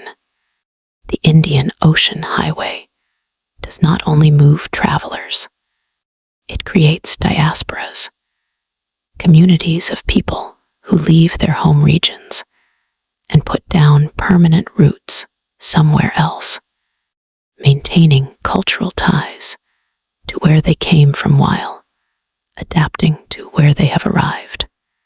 Some of these diaspora communities are among the most ancient in the world.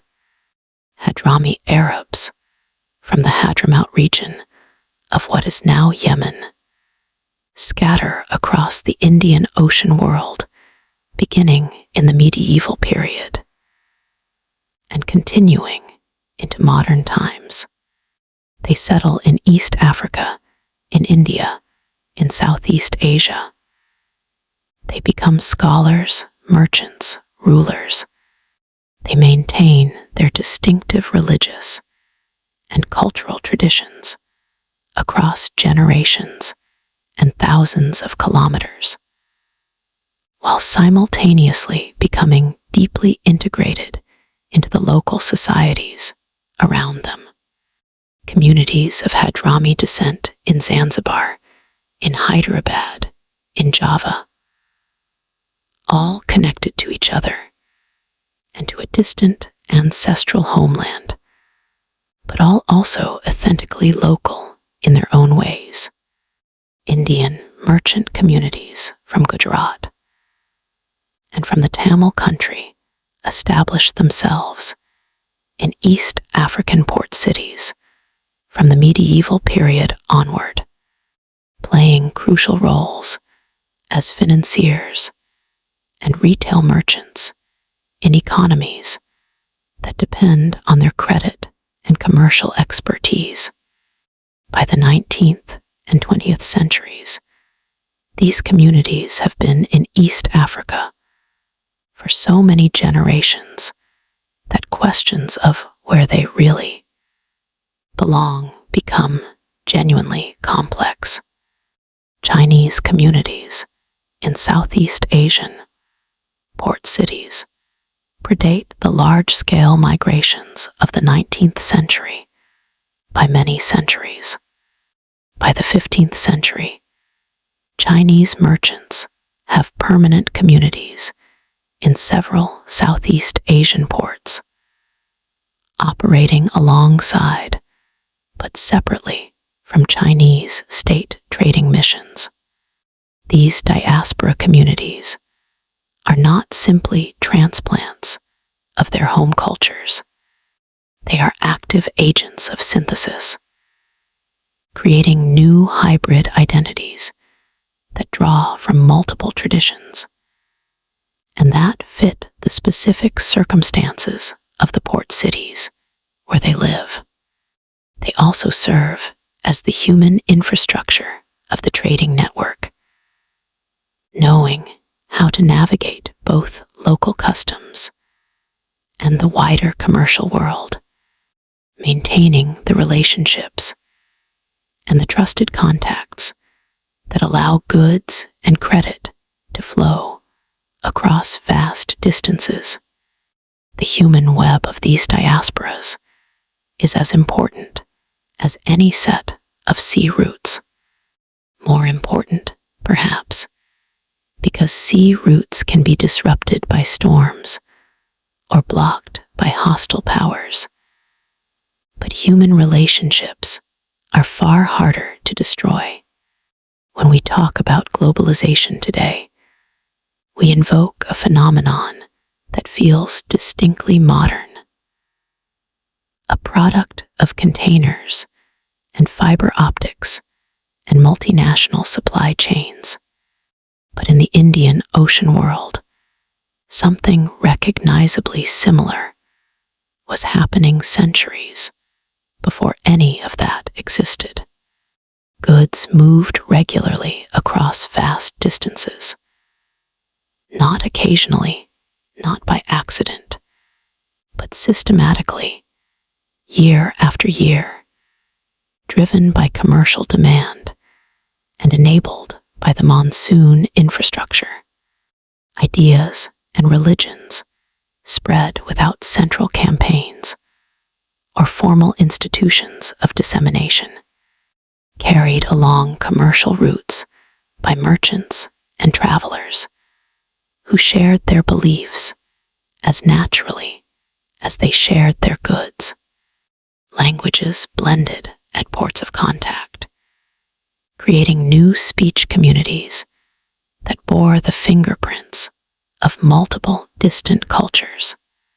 Families built lives that were inherently transregional, with interests, relationships, and identities spread across coastlines thousands of kilometers apart. This was not a frictionless or utopian world. The Indian Ocean world knew piracy and famine, religious violence and political upheaval, exploitation and enslavement. It was a human world, with all the complexity and darkness that implies.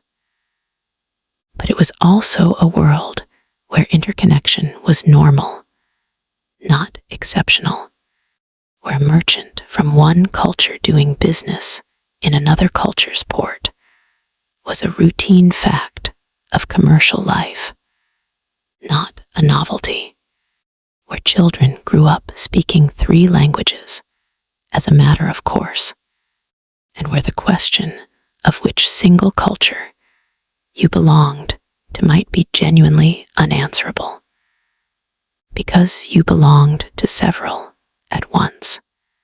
There is something profoundly instructive about this pattern when we sit with it quietly. For much of the medieval period, the Indian Ocean world's cultural integration preceded its political integration. There was no Indian Ocean Empire, no single government, no common legal system imposed from above. And yet, these distant communities knew each other. They shared vocabularies. They cooked with each other's ingredients. They built houses that incorporated each other's architectural ideas. They told stories in which the same moral frameworks derived from shared religious traditions gave shape to what it meant to be an honest merchant or a generous ruler. This integration happened at the level of daily life, conducted by people who were not consciously trying to create a globalized world. They were trying to make a living, raise their families, maintain their faith, conduct their business. The globalization was, in a sense, a side effect, the emergent property of millions of individual decisions made by people pursuing their own particular purposes. That is perhaps the deepest lesson the Indian Ocean offers. We sometimes imagine globalization as something that is imposed from above by large institutions, empires, corporations, governments, and certainly that kind of top-down integration matters and leaves deep marks. But before any of those institutions arrived, ordinary people were already doing it themselves, across distances that seem impossible, against odds that seem prohibitive, sustained by the most basic human motivations: the desire to trade, to travel, to belong, to build lives that are larger than the place where you were born. That balance between grassroots connectivity and top-down power, between the merchants who built the network and the rulers who profited from it, is about to shift. In the sections that follow, we will see 2 major changes.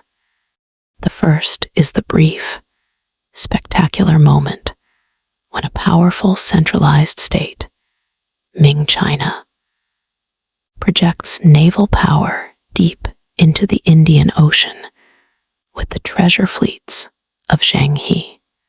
The second, more enduring, is the arrival of Europeans, especially the Portuguese, and later the Dutch and English, who bring a fundamentally different model, controlling the highway not by participating in it, but by dominating it with guns, forts, and chartered companies. Let us begin with the Chinese admiral, whose voyages were so extraordinary that they seemed, for a moment, to change the rules of the ocean entirely. This is the sleep code historian. Let your body grow heavy. The stars above the Indian Ocean are out tonight, and the water is perfectly calm. There is nothing to do but drift as we continue our journey to dreamland. So far, our story has been about a decentralized ocean, city-states and merchant families, diasporas and seasonal winds, all working together in a web of commercial relationships that no single power controlled or directed. The system functions not because someone designed it, but because the incentives and the environmental conditions create it. The way a river finds its own course to the sea. For a brief and extraordinary moment in the early 15th century, that changes. A land empire, the most powerful in the world at that time, decides to step onto the Indian Ocean highway in a way that goes far beyond ordinary commerce. Ming China decides to make the ocean a stage for imperial display. And at the center of that decision is one man, Zheng He. Zheng He was born around 1371 in the province of Yunnan, in the far southwest of China. His story begins in a way that seems almost impossibly unlikely for someone who would become one of history's great admirals. He was not Han Chinese. He came from a Muslim family of Central Asian descent. His ancestors had come to China in the service of the Mongol Yuan dynasty, and his family had remained in Yunnan when the Ming replaced the Yuan as China's ruling dynasty. His father and grandfather had both made the Hajj, the pilgrimage to Mecca, and the family's Muslim faith and Central Asian connections were genuine and deep. As a boy, Zheng He was captured during Ming military campaigns to consolidate control over Yunnan, made a eunuch, and brought to the imperial court as a servant. He grew up in the shadow of power, close to the center of the Chinese imperial world, watching its dynamics from a position simultaneously privileged and profoundly constrained. His abilities were obvious, and over time he rose.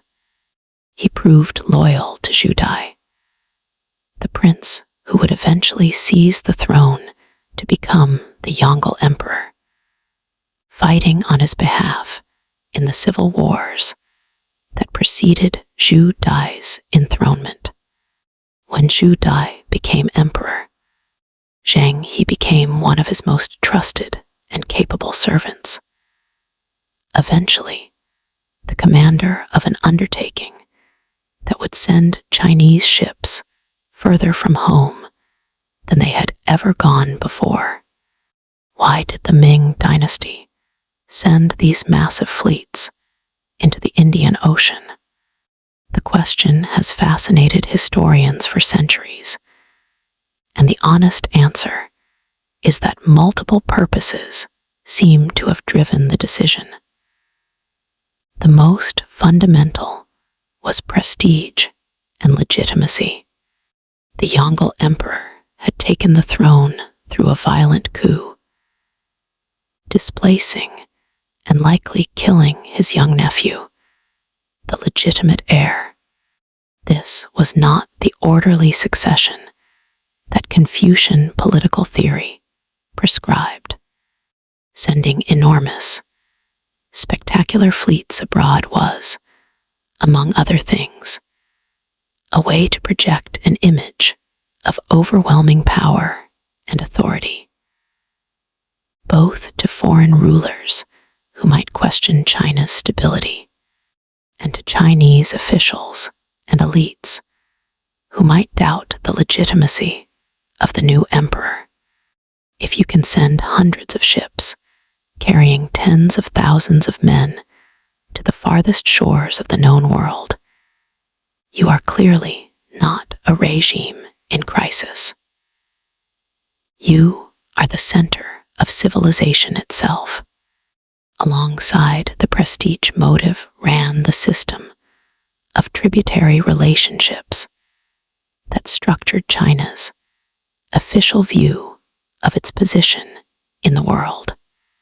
In the Chinese political imagination, the emperor was the son of heaven, the ruler of all under heaven, and foreign states were, in theory, tributaries, lesser polities that acknowledged Chinese supremacy by sending missions bearing gifts and receiving Chinese titles and gifts in return. The treasure fleets helped establish and reinforce these relationships across the Indian Ocean, bringing back foreign envoys and tributary missions that could be paraded through the capital as evidence of the empire's universal reach. And there were practical concerns as well.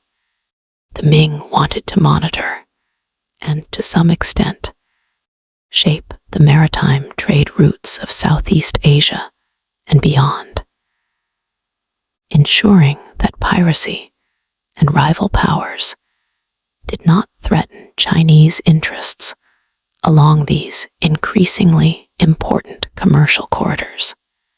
This is important to understand. The treasure fleets were not commercial ventures in the ordinary sense.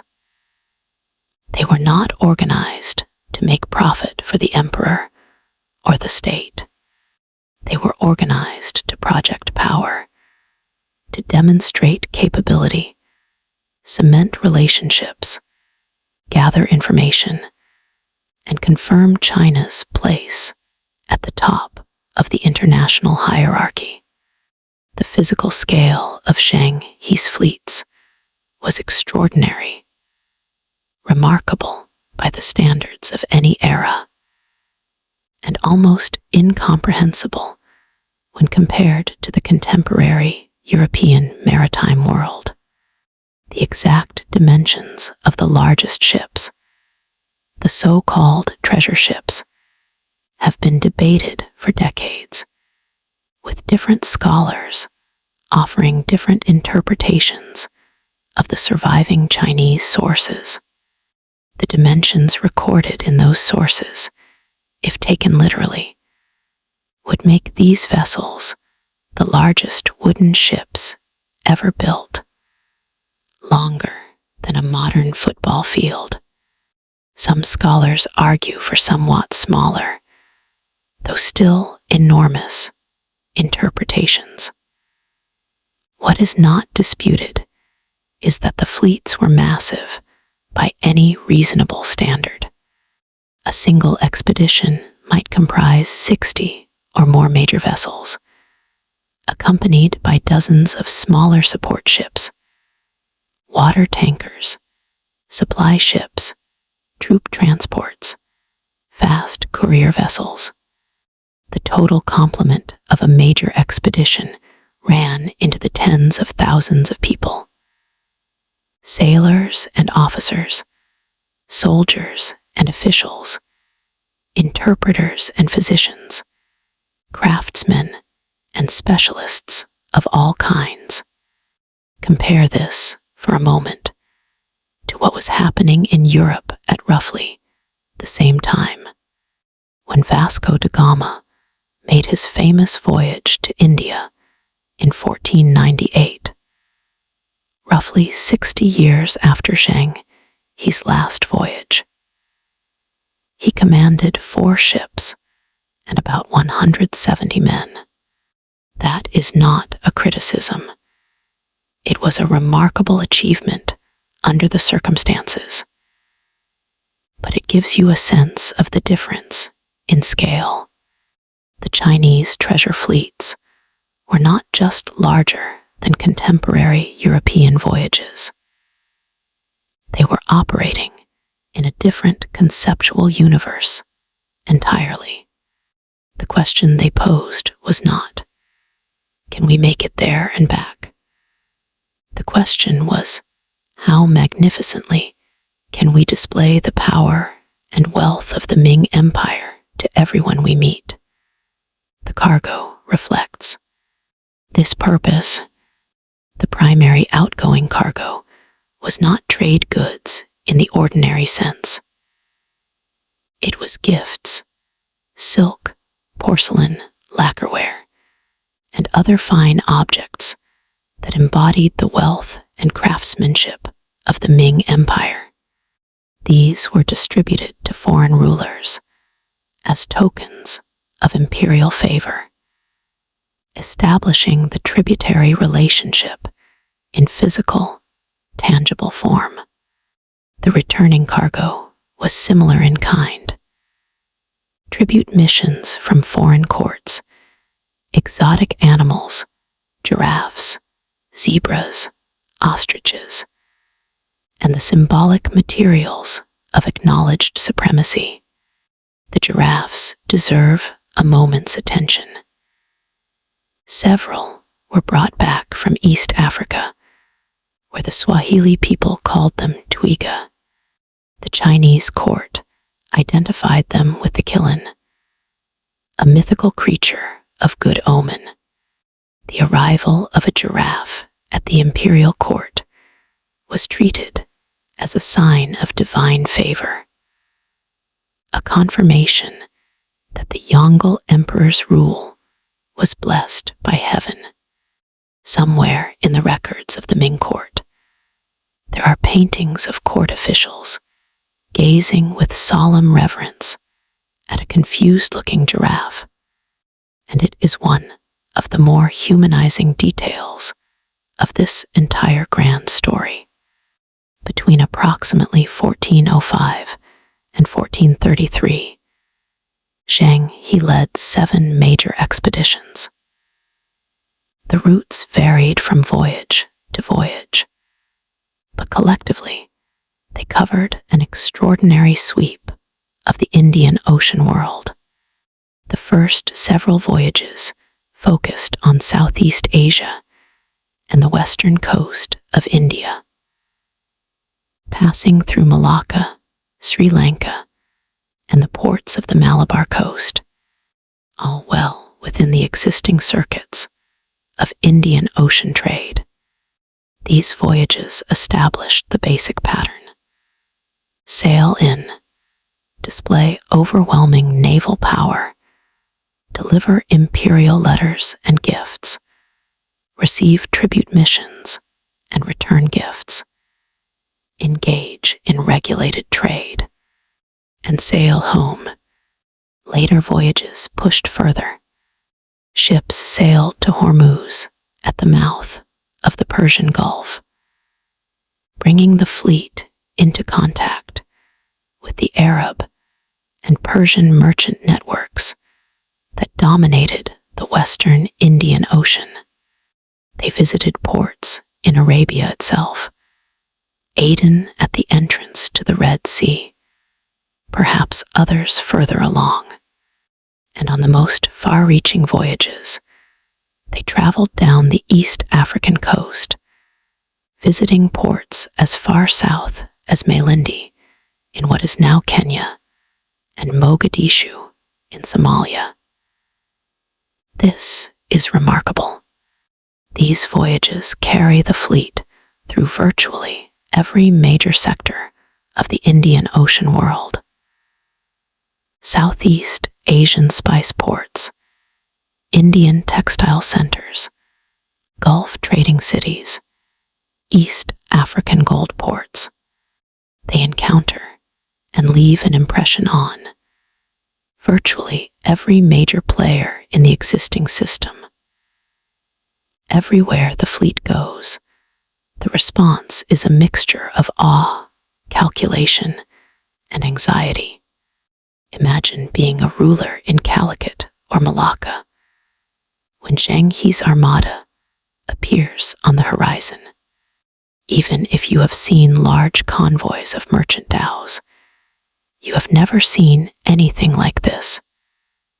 Dozens of enormous ships flying the banners of a distant emperor, carrying tens of thousands of armed men, their decks adorned with the symbols of a civilization that considers itself the center of the world.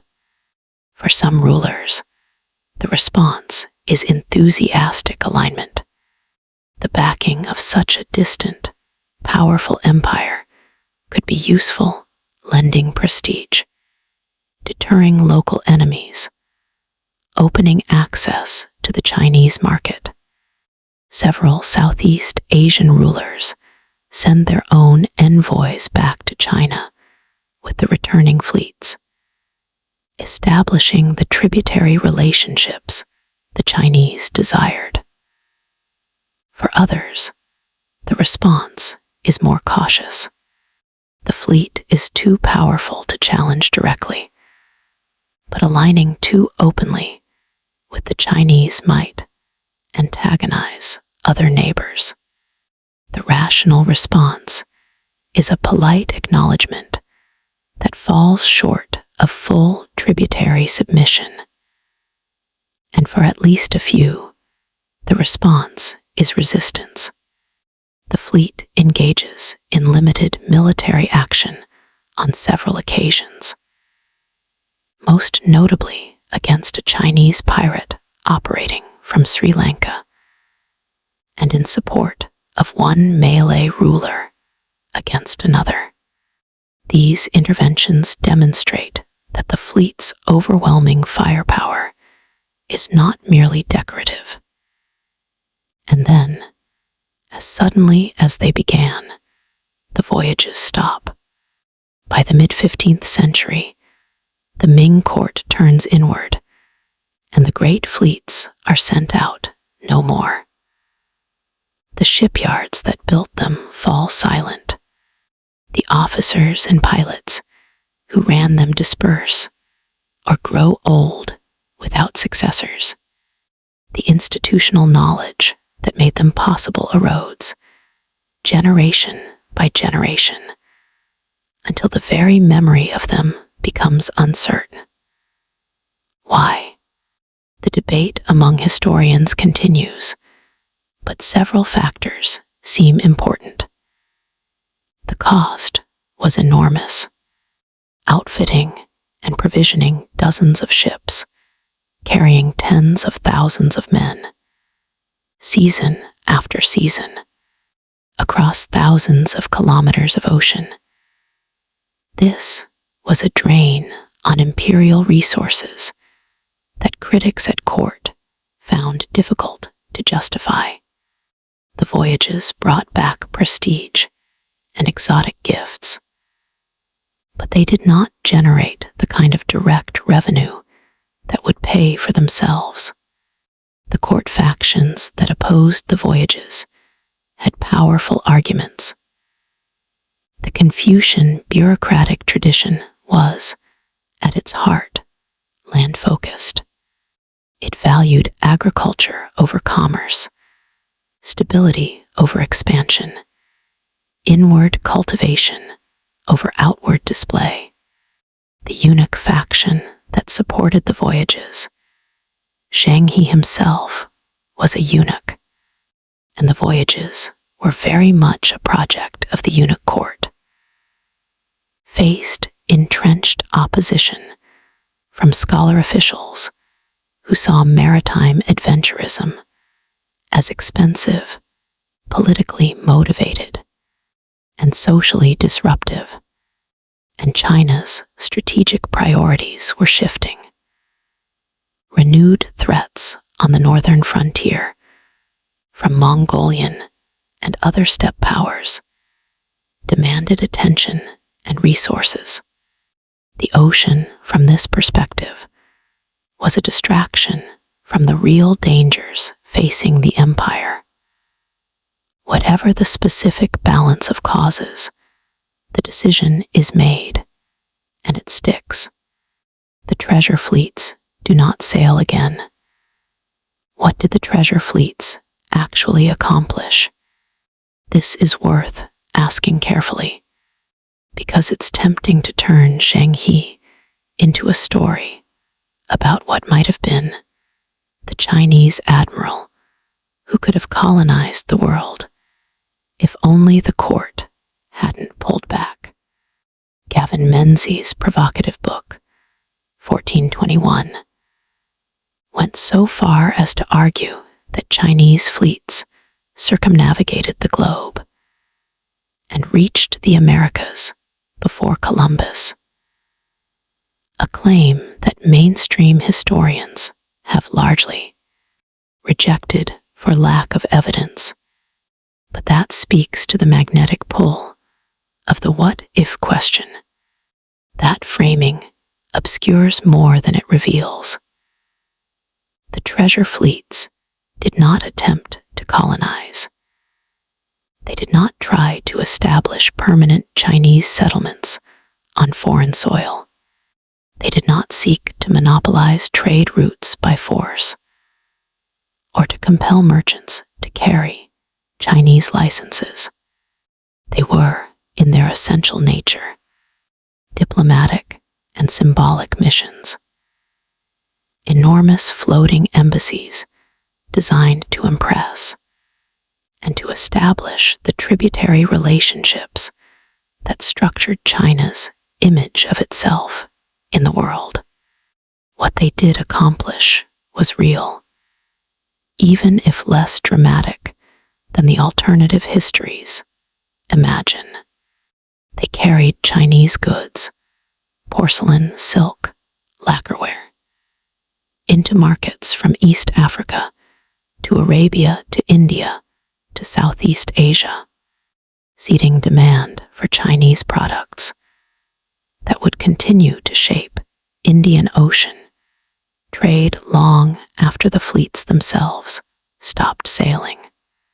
They brought back detailed information about the peoples and places of the Indian Ocean world. Information that fed into Chinese geographic and commercial knowledge, even if it was not exploited in a sustained way. They established diplomatic relationships that in some cases proved durable, with foreign rulers continuing to send tribute missions to the Ming court for decades after the voyages ended. And they demonstrated, beyond any doubt, what a great state could do at sea when it chose to. The scale of the Ming achievement, the organizational capacity, the logistical sophistication, the sheer industrial output required to build and provision those fleets was, by any measure, one of the most impressive demonstrations of organized human capability in the pre-modern world. When they stopped, the Indian Ocean highway continued without them. The existing network, built on monsoon winds, merchant diasporas, and cosmopolitan port cities, had not been restructured by Chinese intervention. It had been impressed by it, influenced at the margins by it, but not transformed in its fundamental architecture. In that sense, the treasure fleets are a vivid interlude in the larger story, rather than a turning point. They show what the most powerful state in the world could do at sea. The sheer scale of organized capability that a great empire could project. But they also show the limits of that capability when the political will behind it evaporates. The ocean is too large, and the network too distributed, to be permanently shaped by any single state's decision to show up in force and then go home. But something is coming that will not go home. While the Ming turn inward, a very different kind of power is preparing to enter the Indian Ocean, not to display wealth, but to seize it. Not to impress, but to control. Now, breathe slowly. This is the sleep code historian. Somewhere, a merchant has folded his ledger for the evening. The candle has gone out, and the harbor is quiet. Rest with him now as we move on. For centuries, the Indian Ocean Highway has been governed by the logic we have been tracing. The logic of ports and monsoons, of credit and diaspora, of merchant networks and competitive governance. States matter, but they participate in the system rather than dominating it. Rulers who want to prosper make their ports attractive. Merchants who understand the winds and the routes accumulate wealth. Power is real, but it is distributed and constrained. In the late 15th century, a new kind of actor appears on the horizon. A small kingdom on the Atlantic coast of Europe, almost unknown in the Indian Ocean world, armed with a technology advantage that will change the rules of the ocean forever. Portugal is about to arrive. In 1498, after years of systematic exploration down the coast of Africa, a Portuguese captain named Vasco da Gama rounds the Cape of Good Hope, sails up the East African coast, picks up an Indian pilot, possibly Arab, possibly Gujarati, at Malindi in what is now Kenya, and crosses the Arabian Sea to arrive at Calicut on the Malabar coast. The story that European schoolbooks have traditionally told about this moment frames it as a discovery. The opening of the sea route to India, the moment when Europe finally made direct contact with the source of the spices. It had been paying enormous sums to obtain through intermediaries. But from the perspective of the Indian Ocean world, this framing is almost comic in its inversion of reality. Da Gama does not discover a sea route to India. He discovers, with considerable difficulty and confusion, how to enter a maritime world that has been operating continuously for 2,000 years. He is not opening a door onto the unknown. He is finding a door that has been wide open for centuries and squeezing through it. When he arrives in Calicut, his first attempts at diplomacy are embarrassing.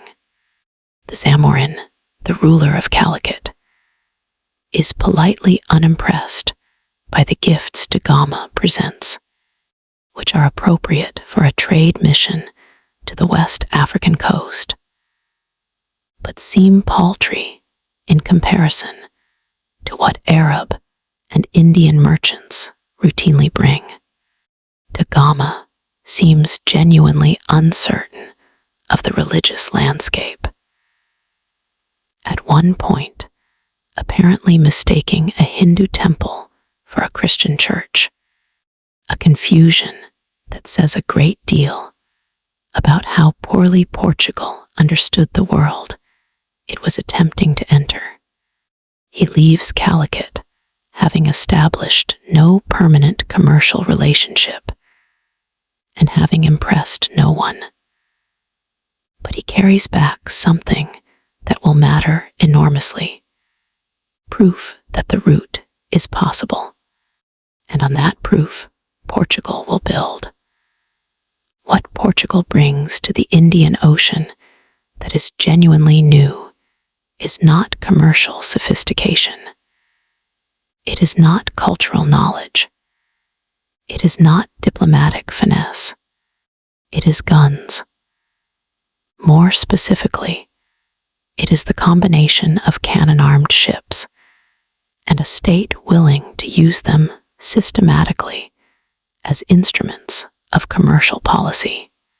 The Portuguese caravel and its successors were built not just to carry cargo, but to fight. Cannons mounted on the sides of the ship, the broadside configuration that will define European naval warfare for the next 4 centuries.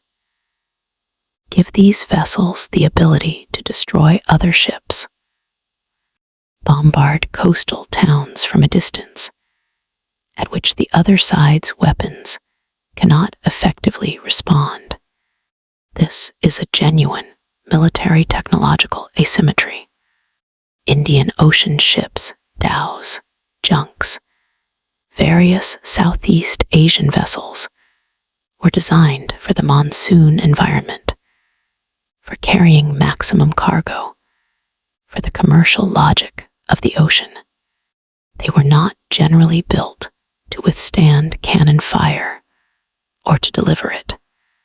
The heavy broadside armament that made Portuguese ships so dangerous in this context was something the Indian Ocean had not previously encountered.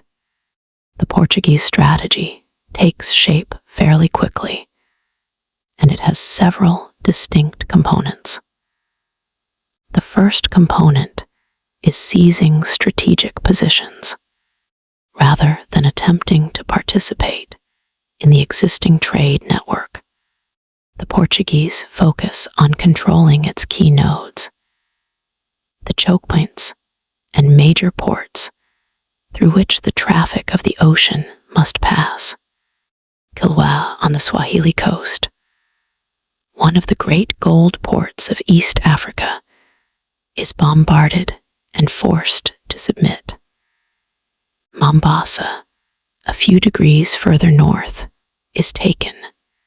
Hormuz, guarding the entrance to the Persian Gulf, is seized, giving Portugal control over the flow of goods between the Gulf and the open ocean.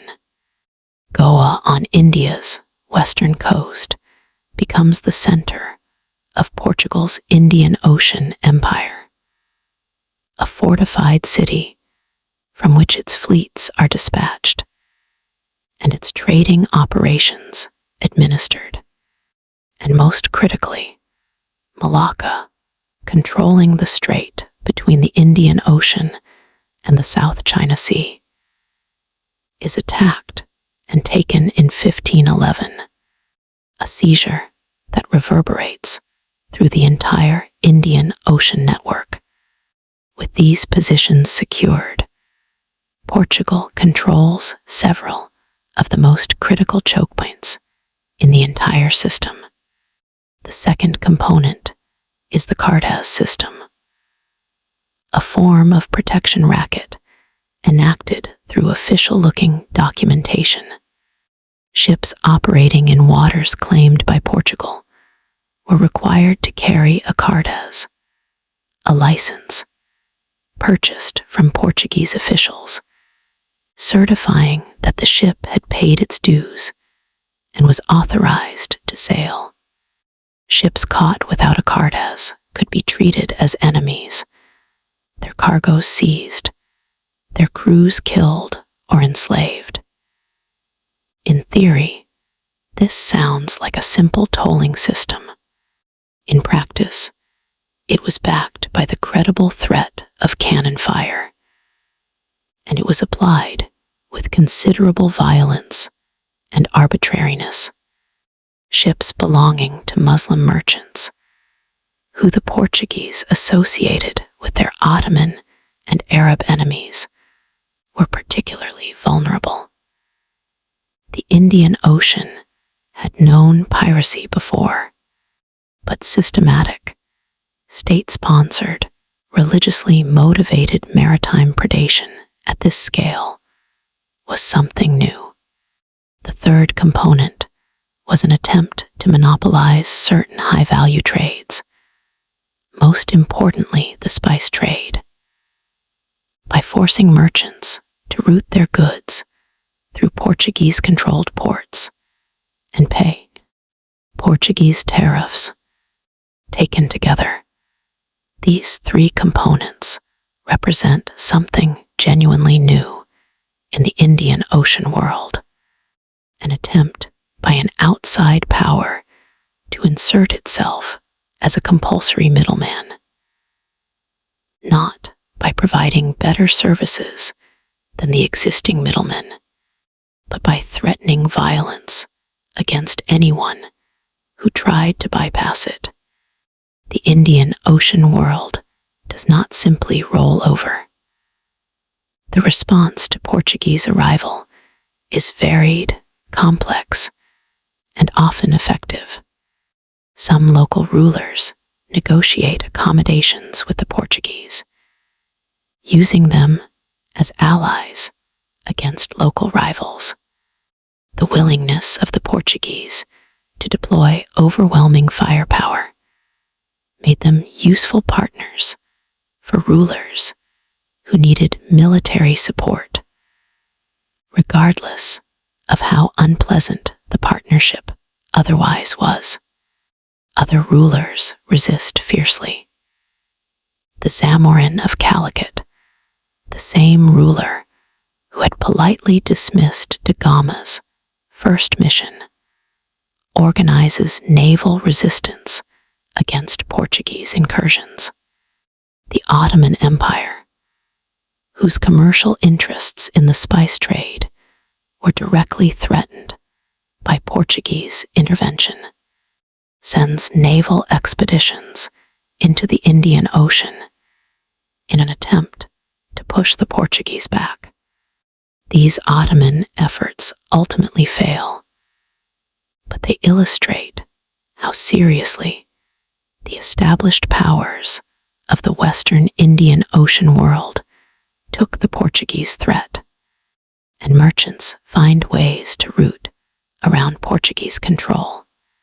The Indian Ocean is too vast, its coastlines too complex, and its seasonal windows too variable for any power with limited resources to police effectively.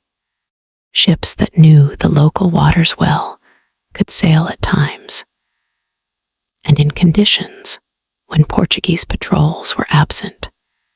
Alternative routes around the southern tip of India, through channels in the Indonesian archipelago, along the East African coast, using harbors the Portuguese had not yet fortified, remained available to skilled navigators.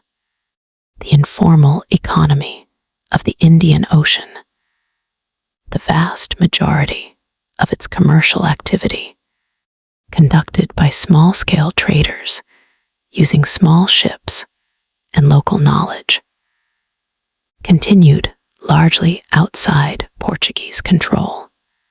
But at the level of the great long-distance trades, especially the spice trade, Portuguese intervention had a real effect. Flows were disrupted. Prices changed. Merchants who had operated freely now faced new costs and new dangers. The Swahili city-states, several of which were bombed or occupied suffered real damage. The established balance of the Indian Ocean world had been disturbed in ways that would not be easily undone. Yet Portugal's ultimate failure to achieve the total control it imagined is also instructive. Portugal is, when all is said and done, a small country, a kingdom of perhaps 1.5 million people at the time of its Indian Ocean expansion, operating at the end of supply lines that stretched halfway around the world, maintaining garrisons, resupplying forts, rotating fleets across 60,000 kilometers of ocean. This is enormously expensive in money and lives. Disease alone took a terrible toll on the Portuguese presence in Asia. The Indian Ocean had its own ideas about who would prosper and who would not. The local powers that Portugal sought to dominate were not passive.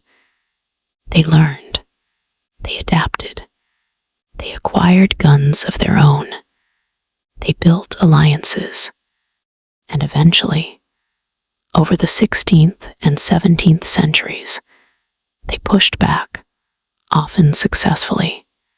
By the early 1600s, Portugal's position in the Indian Ocean is already being challenged by new European competitors, whose organizational model is even more formidable than the Portuguese state. Not a kingdom operating its own fleets, but private corporations with state backing, the ability to raise capital from thousands of investors, and a ruthless focus on profit. Portugal brought cannons to the Indian Ocean, but in the early 17th century, something even stranger and more transformative arrives. The corporation, not a king with ships, not a sultan with dhows, not a merchant family with cousins in 5 ports, a company with shareholders, with lawyers, with a printed charter from a government granting it the powers of a state, the right to make war, sign treaties, build forts, administer justice, and do whatever else might be commercially necessary in the waters it claimed as its domain. 2 institutions dominate this phase of the story. The Dutch Verenigd Oost-Indische Compagnie, the VOC, the Dutch East India Company, founded in 1602, and often described as the world's first true multinational corporation, and the English East India Company, the EIC, chartered in 1600, which would eventually evolve from a trading company into something that looked more like a government than a business. These were unprecedented organizational forms, and they brought unprecedented consequences. Up to the Portuguese intervention, most major long-distance commercial ventures in the Indian Ocean had been organized either by rulers, the treasure fleets, state-sponsored trading missions, or by private merchant families operating from their own capital. The joint stock company was something different.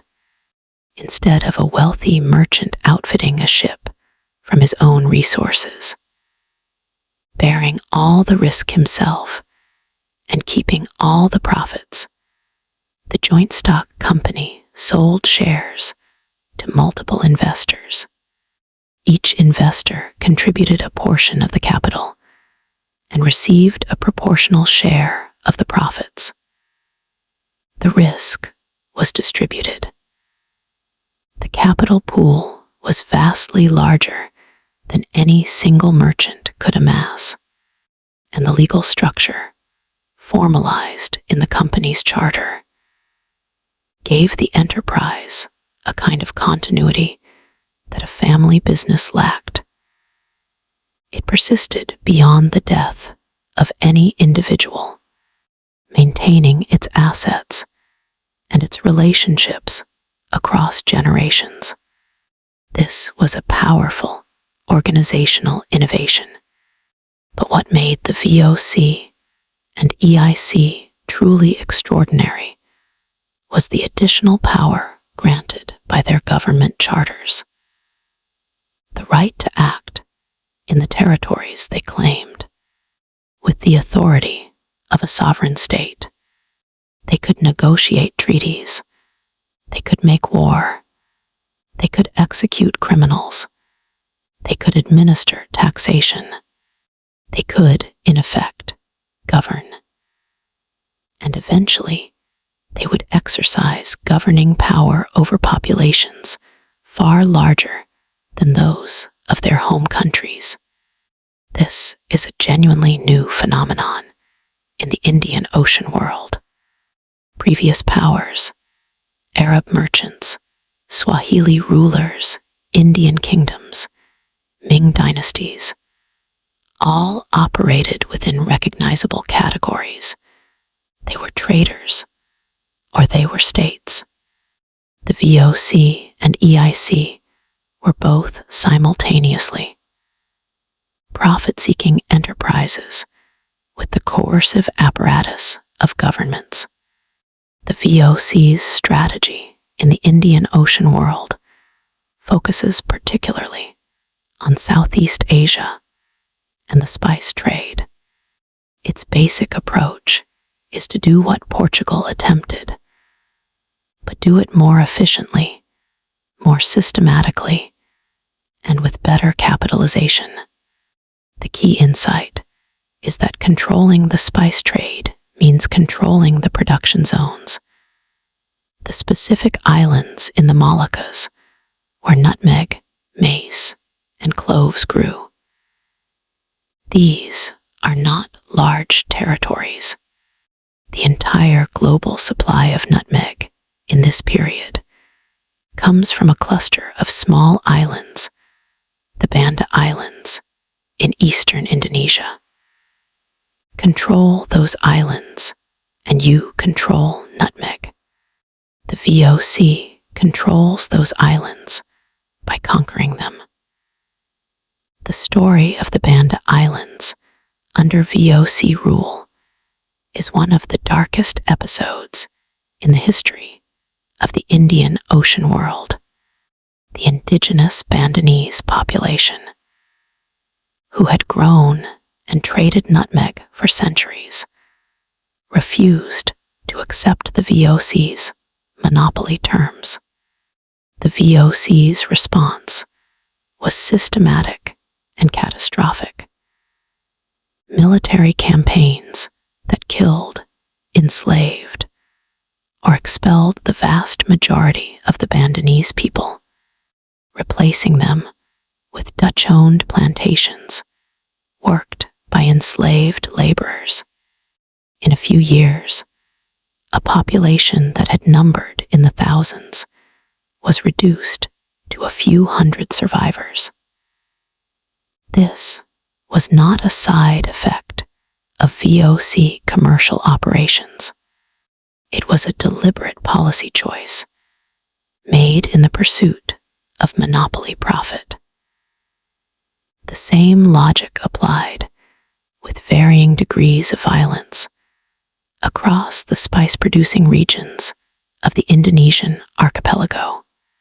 The VOC enforced its monopolies by destroying nutmeg and clove trees that grew outside its controlled zones, literally burning orchards to ensure that the global supply remained under its control. It maintained fortified positions throughout the region.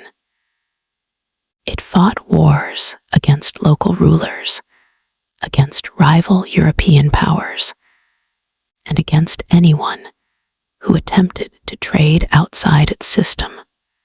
From its base at Batavia, the fortified city it built at the site of modern Jakarta, the VOC coordinated a commercial empire that spanned the Indian Ocean and the Western Pacific. The English East India Company follows a somewhat different trajectory. In its early decades, the EIC is a more modest enterprise than the VOC, focused primarily on trade rather than territorial control. It establishes trading posts, called factories, at key points around the Indian Ocean. Surat on the northwest coast of India, Madras and Calcutta on the eastern coast, Bombay on the western coast. These are not fortresses at first, not administrative centers, not tools of conquest. They are warehouses and offices, places where the company's agents can live, store goods, and conduct business. The EIC focuses particularly on Indian textiles, which are in huge and growing demand, not only in Europe, but throughout the Indian Ocean world, and which the company can buy at Indian market prices and sell at substantial premiums in European markets. But the company's position is more complicated than simple buying and selling. Operating in India requires relationships with local rulers, and relationships with local rulers in a politically fractured subcontinent require, eventually, military capability. The company builds fortified compounds, then small garrisons, then larger military forces. It signs treaties that give it trading privileges, that exempt it from certain taxes, that protect its personnel from local jurisdiction. And as India's Mughal Empire, the great land empire that had dominated most of the subcontinent since the 16th century, begins to fracture in the late 17th and early 18th centuries, the EIC finds itself drawn into the political vacuum. By the mid-18th century, the company is fighting major battles on Indian soil. It is supporting client rulers against their rivals in exchange for commercial concessions that look increasingly like territorial sovereignty. It is collecting revenue from Indian peasants and merchants. It is administering law in territories where millions of people live. The transformation from trading company to empire, from a corporation that trades in a country to a corporation that governs one, takes perhaps a century, but it is a continuous and, in retrospect, almost inevitable process, driven by the logic of commercial competition, combined with the instability of the political environment the company found itself operating in. It is worth pausing on what an extraordinary thing this actually is. In the long history of the Indian Ocean, merchants had always existed in relationship to rulers. The merchants provided revenue, commercial activity, and the goods that made port cities wealthy. The rulers provided security, legal frameworks, and the political stability that made commerce possible. It was a relationship of mutual dependence, with ongoing negotiations about the terms. The East India Company dissolved that distinction. It was simultaneously the merchant and the ruler. It collected taxes. It administered courts. It commanded armies. It determined the trade policies of territories containing millions of people. And it did all of this in the service, ultimately, of its shareholders in London. People who had never visited India, never met an Indian merchant, never heard the languages of the subcontinent, but who received dividends from the extraction of wealth from a land they would never see. This is a genuinely new thing in the world. The Indian Ocean had seen empires before. It had seen monopoly-seeking states before, but it had never seen a profit-maximizing corporation exercising the full powers of sovereign government over a major civilization. The consequences would take centuries to fully play out. In the transformation of Indian agriculture, in the deliberate destruction of Indian textile manufacturing to make way for British mill cloth, in the famines that struck Bengal and other regions, when the company's revenue demands stripped rural communities of the surplus that had previously cushioned them against bad harvests. These are the shadows that fall across the commercial brilliance of the Indian Ocean world as we move toward its modern phase. What do these corporations actually change about the Indian Ocean highway? Several things. First, they scale up organized violence significantly beyond anything the Indian Ocean had previously seen.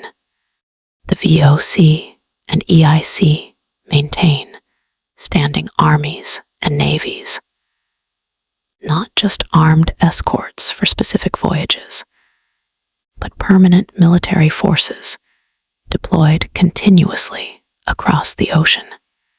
This raises the stakes of commercial competition in a way that permanently changes the environment. Second, they use that violence to enforce monopolies with a thoroughness that even Portugal had not managed. By controlling production zones, by destroying alternative supply chains, by blocking the entry of rivals into specific trade sectors, they succeed, at least temporarily, in doing what monopoly seekers had always dreamed of, capturing an entire commodity trade. Third, they begin to integrate the Indian Ocean economy more tightly into the emerging European capitalist system.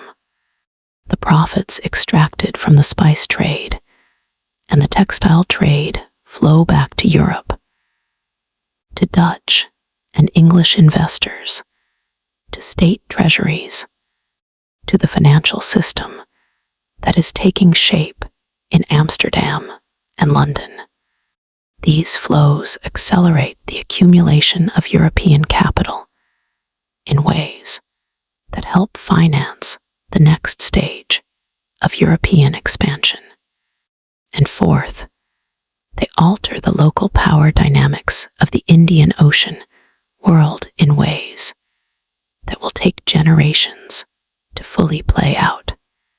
Rulers who once depended on merchant networks and regional alliances for their power and revenue find themselves increasingly in the gravitational field of the European companies, needing their military support, dependent on their trade connections, vulnerable to their displeasure. But it would be wrong to suggest that the companies simply swept everything before them. Beneath the corporate overlay, beneath the forts and the monopolies and the company flags, the older Indian Ocean world continues to operate. Local merchants continue to sail traditional routes with traditional goods. Smuggling and unofficial trade flourish wherever company monopolies create price gaps. The eternal response of commerce to artificial restriction. Regional powers, the Omani Empire, various Indian kingdoms, Malay and Javanese rulers exercise real agency, sometimes allying with, sometimes resisting these new corporate powers. The Omani Empire, rising to power in the 17th century, actually expels the Portuguese from the East African coast and establishes its own sphere of influence there, eventually competing directly with the British presence in the Western Indian Ocean. This is not a minor footnote. It is a major power asserting itself successfully against European encroachment, maintaining the East African Swahili coast as part of an Indian Ocean commercial world that has not been entirely absorbed into the European system. The Indian Ocean is too large, too diverse, and too embedded in the lives of too many people for even the most ambitious corporation to control completely. But something fundamental has changed. The ocean highway now operates in a world where profit-maximizing corporations with quasi-sovereign powers are permanent and dominant players. The old balance between merchant networks and port rulers, between the logic of commerce and the constraint of the monsoon, has been overlaid, not replaced, but overlaid with a new set of interests, a new set of actors, and a new set of rules. That overlay will deepen and intensify in the centuries that follow. This is the Sleep Code Historian. Let your thoughts grow soft. The monsoon winds are gentle tonight, barely a whisper through the rigging. You are safe, you are still, and we sail on together. Let us now make the leap from the age of sail to the age of steam, from the era of dhows and cartazes and corporate armies to the world we recognize as our own. It is a bigger leap in technology than in underlying logic. In the 19th century, 3 interconnected developments transform the operational reality of the Indian Ocean, even as its fundamental geography and strategic importance remain constant. The first is steam power, steamships becoming commercially viable and increasingly reliable through the first half of the 19th century, liberate maritime commerce from its dependence on the monsoon in a way that no previous technology had achieved. You still care about currents and weather, but you no longer wait months for the wind to shift direction. You no longer plan your entire commercial year around the seasonal window of a particular monsoon.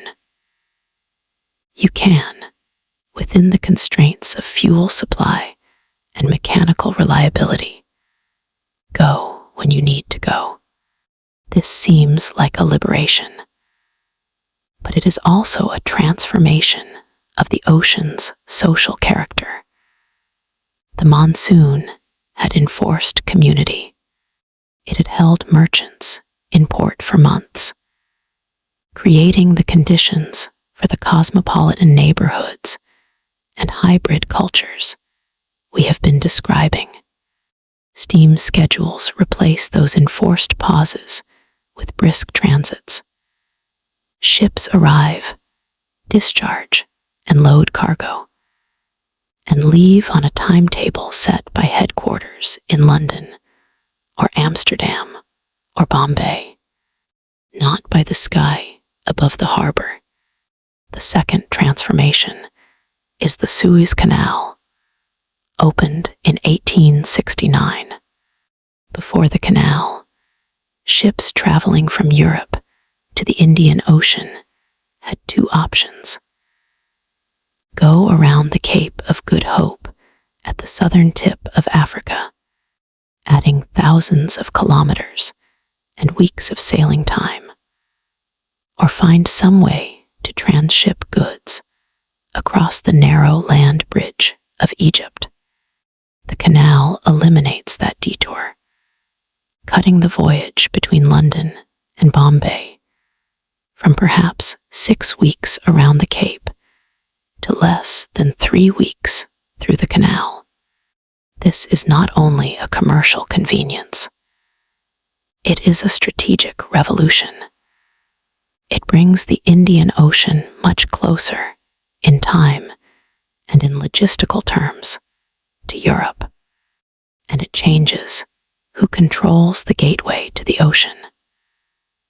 Whoever controls the Suez Canal controls the fastest route between European and Asian markets.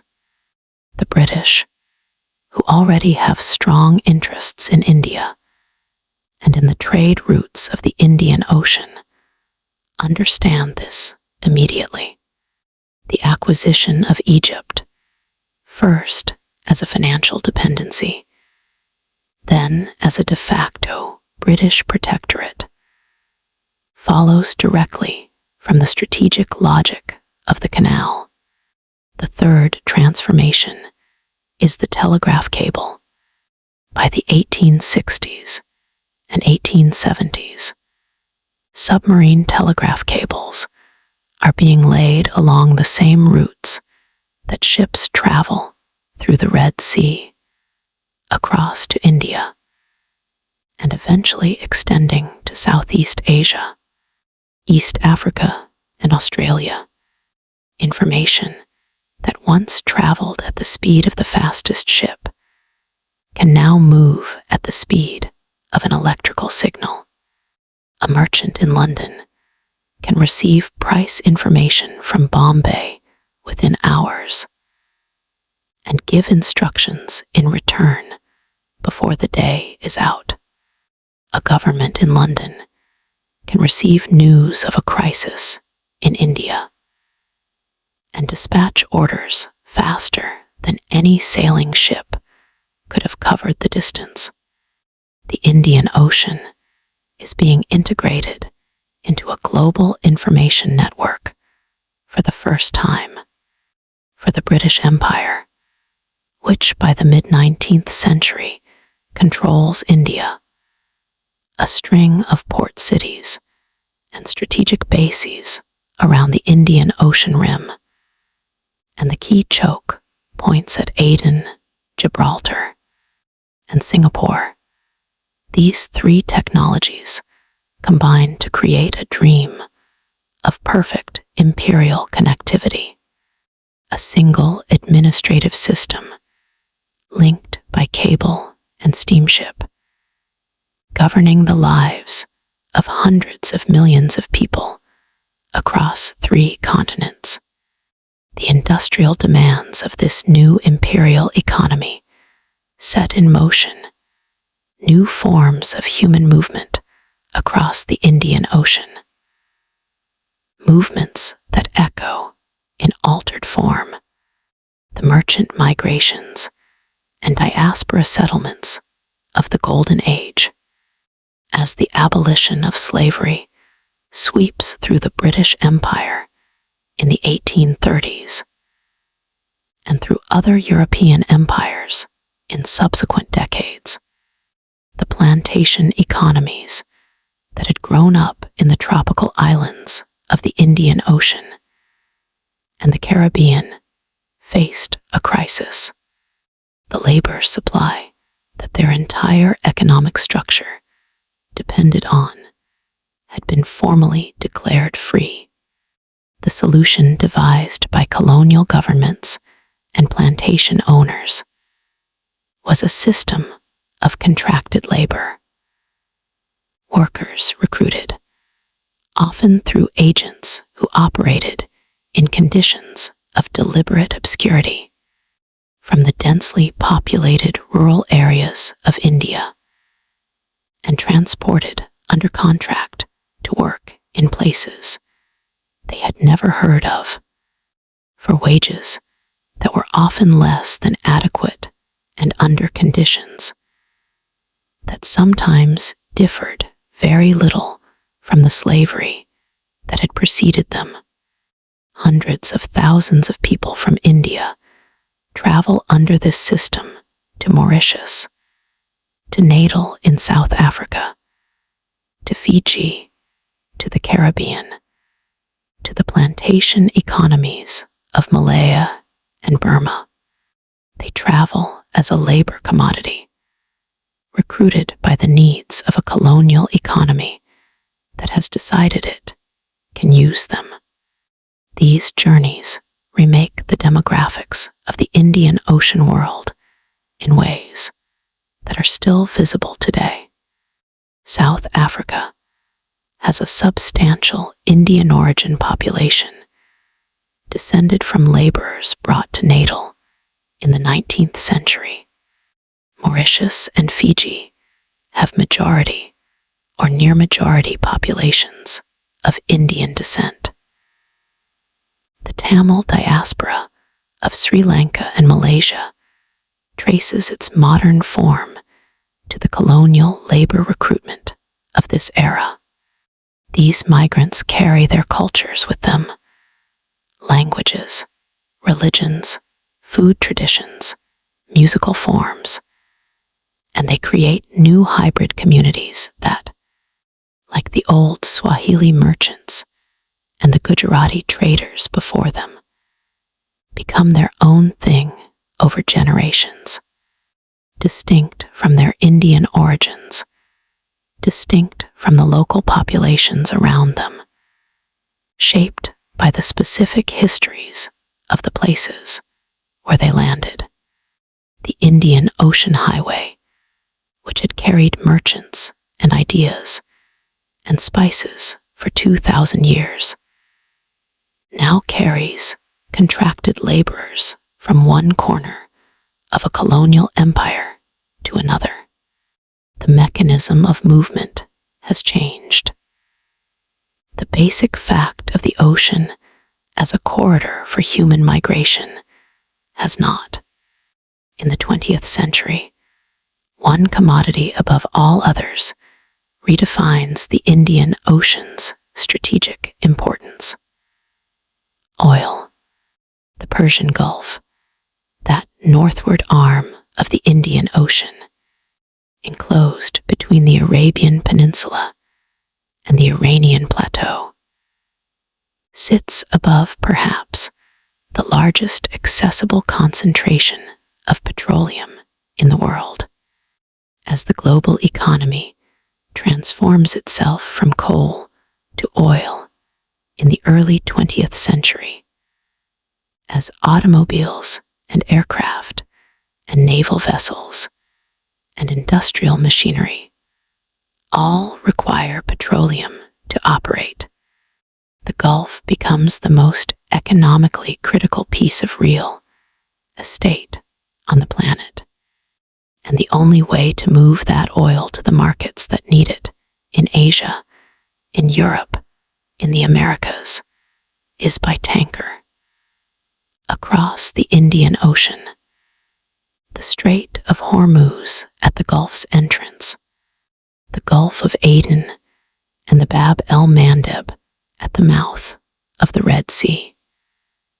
The Strait of Malacca at the far eastern end of the ocean. These are the same choke points that dominated Indian Ocean geopolitics in the era of dhows and spices. They are now even more critical because a blockade of any one of them could sever the energy supply of major industrial economies and plunge them into crisis. Modern naval strategy in the Indian Ocean is, in its fundamental logic, a continuation of the same game that Malay rulers and Swahili city-states and Portuguese admirals and VOC commanders all played: the game of choke points and sea lanes. Who controls the key passages? Who can threaten to close them? Who has the bases and the firepower to keep them open? The United States, for much of the latter half of the 20th century, positions itself as the guarantor of free navigation in the Indian Ocean, and particularly in the Persian Gulf. The large naval base at Diego Garcia, a British Indian Ocean territory leased to the United States, sits in the very center of the ocean, capable of projecting power in any direction. The Fifth Fleet headquarters at Bahrain monitors the Gulf. Military agreements with a string of Indian Ocean states ensure that American naval power can operate throughout the basin. But this American position is being challenged and complicated by the rise of new powers.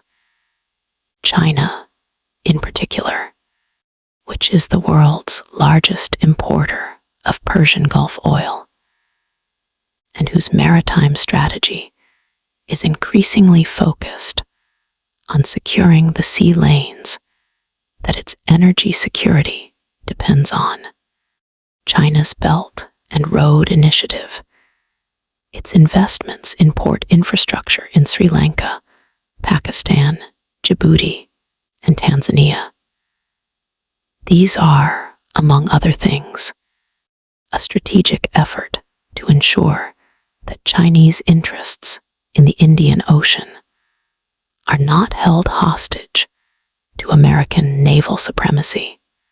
The language of 21st century strategic competition in the Indian Ocean would be entirely comprehensible to a Portuguese admiral from the 16th century or a Dutch VOC commander from the 17th.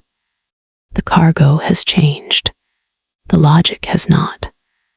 Look at a real-time map of ship traffic in the Indian Ocean today, the kind available from publicly accessible maritime tracking websites.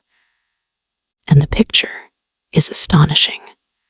Dense clusters of ships moving along the East African coast. Heavy traffic across the Arabian Sea, converging on the Gulf and diverging from it. Container ships following great circle routes between Asia and Europe. Tankers making the long haul from the Gulf to the refining ports of East Asia. Bulk carriers loaded with coal and iron ore traveling between Australia and India. A constant stream through the Strait of Malacca, one of the world's busiest shipping lanes, through which perhaps a quarter of global seaborne trade passes every year. And underneath this massive modern traffic, tracing the same routes in the same directions, following the same basic logic of the monsoon, though now supplemented by engine power and satellite navigation.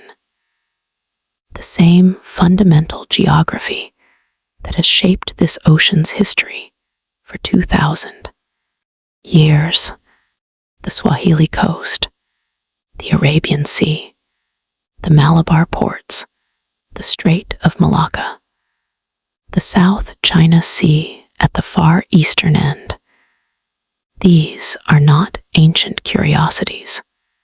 They are the working infrastructure of the modern global economy. Modern container shipping, operating on routes that were first established by medieval dhow merchants, moves the consumer goods that stock the stores of every city on Earth.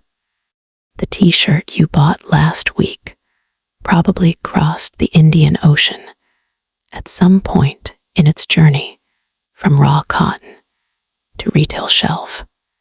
The phone you are holding contains components that traveled these waters, assembled in factories whose products follow the same logic of comparative advantage that drove medieval pepper traders across the monsoon seas. The ocean is different. The technology is different.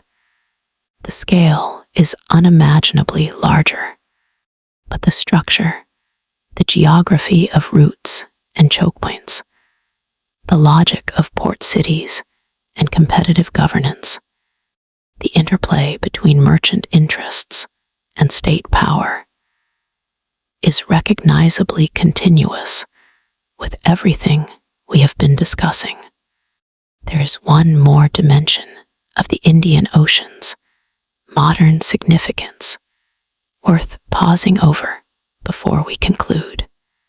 It is the question of culture, of the living legacy of all those centuries of quiet globalization along the ocean's shores.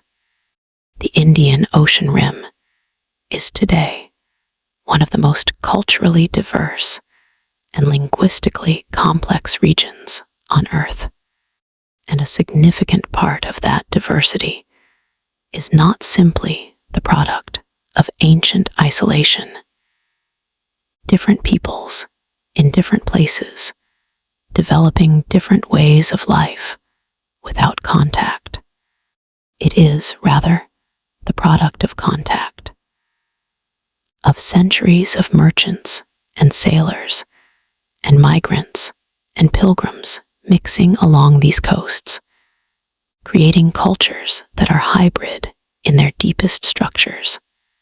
The Swahili culture of coastal East Africa is one of the world's most vivid examples of this. Swahili is spoken today by perhaps 150 million people across East Africa as either a mother tongue or a widely used second language. It is the official language of Tanzania, Kenya, Uganda, and the Democratic Republic of Congo. Its grammar is Bantu. Its vocabulary is layered with Arabic, Persian, Portuguese, and English borrowings. It is a language that could only have been born at the edge of an ocean. A language that is, in its very structure, a record of contact. The cuisines of the Indian Ocean Rim tell the same story. The food of Zanzibar, palau rice, cooked with Indian spices. Fish braised with coconut milk that came from Southeast Asia. Flatbreads whose ancestors traveled from Arabia, is a living archive of centuries of connection.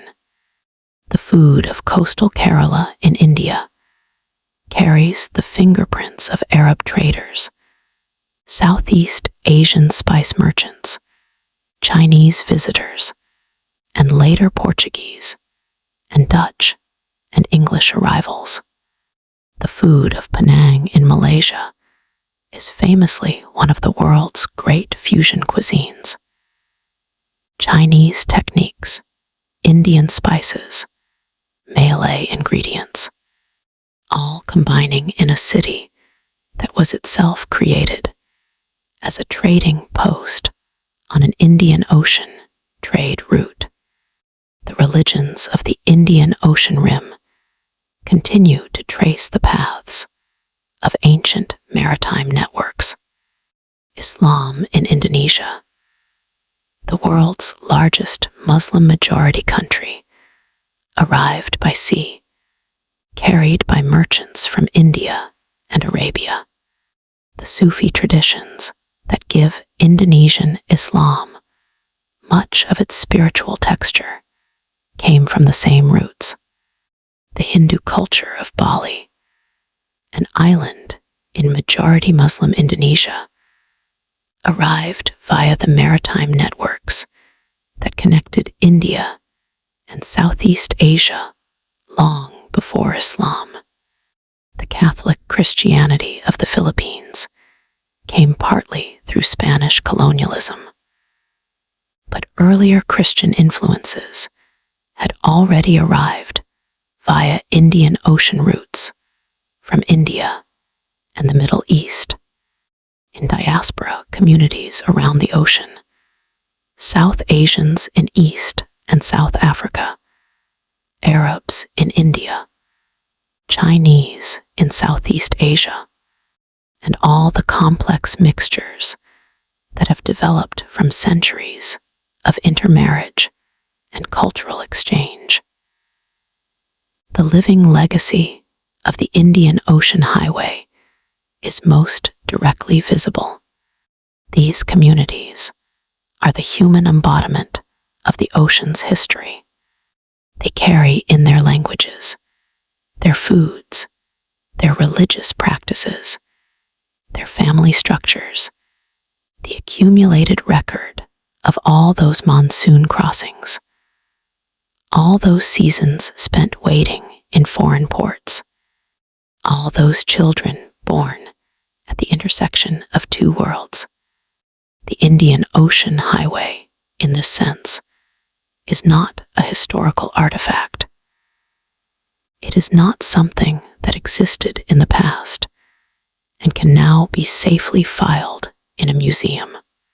It is a living system, older than any state or religion currently operating along its shores, more durable than any empire that has tried to dominate it, and still shaping the lives of hundreds of millions of people who may have no conscious awareness of the vast historical currents that flow beneath their daily existence. Take one long, slow breath. This is the sleep code historian.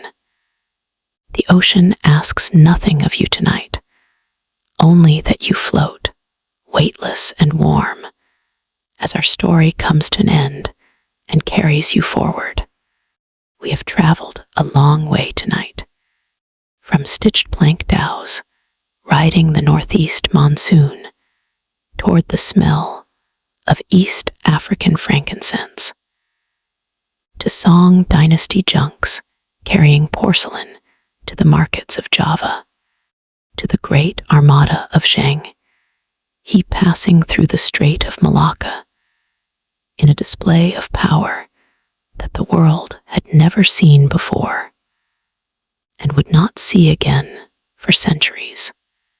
From the violence and ambition of Portuguese cannon boats in the harbor of Kilwa, to the ruthless commercial logic of the VOC in the Banda Islands, to the slow, strange transformation of the English East India Company, from a pepper-buying merchant guild into the government of half a continent. From all of that to the age of steam and telegraph and Suez Canal, to the age of oil and container ships and satellite tracking, all on this same stretch of water. So, what have we actually seen? We have seen, first and most fundamentally, that the Indian Ocean is not a backdrop to world history. It is one of the main stages. For thousands of years, it has functioned as a global power system, a vast, shared infrastructure that different actors have tried to understand, exploit, and control. Its history is not a minor subplot in the drama of human civilization.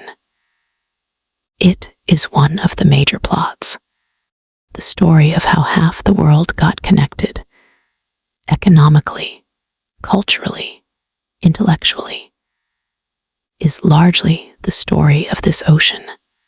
That story has been underrepresented in the educational curricula and popular histories of the modern world.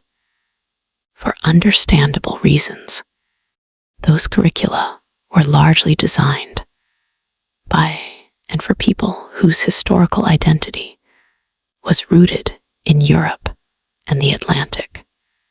The Indian Ocean was a peripheral concern for Europeans until the 15th century, and even after that, it tended to be understood as a theater of European action, rather than as a world with its own deep history.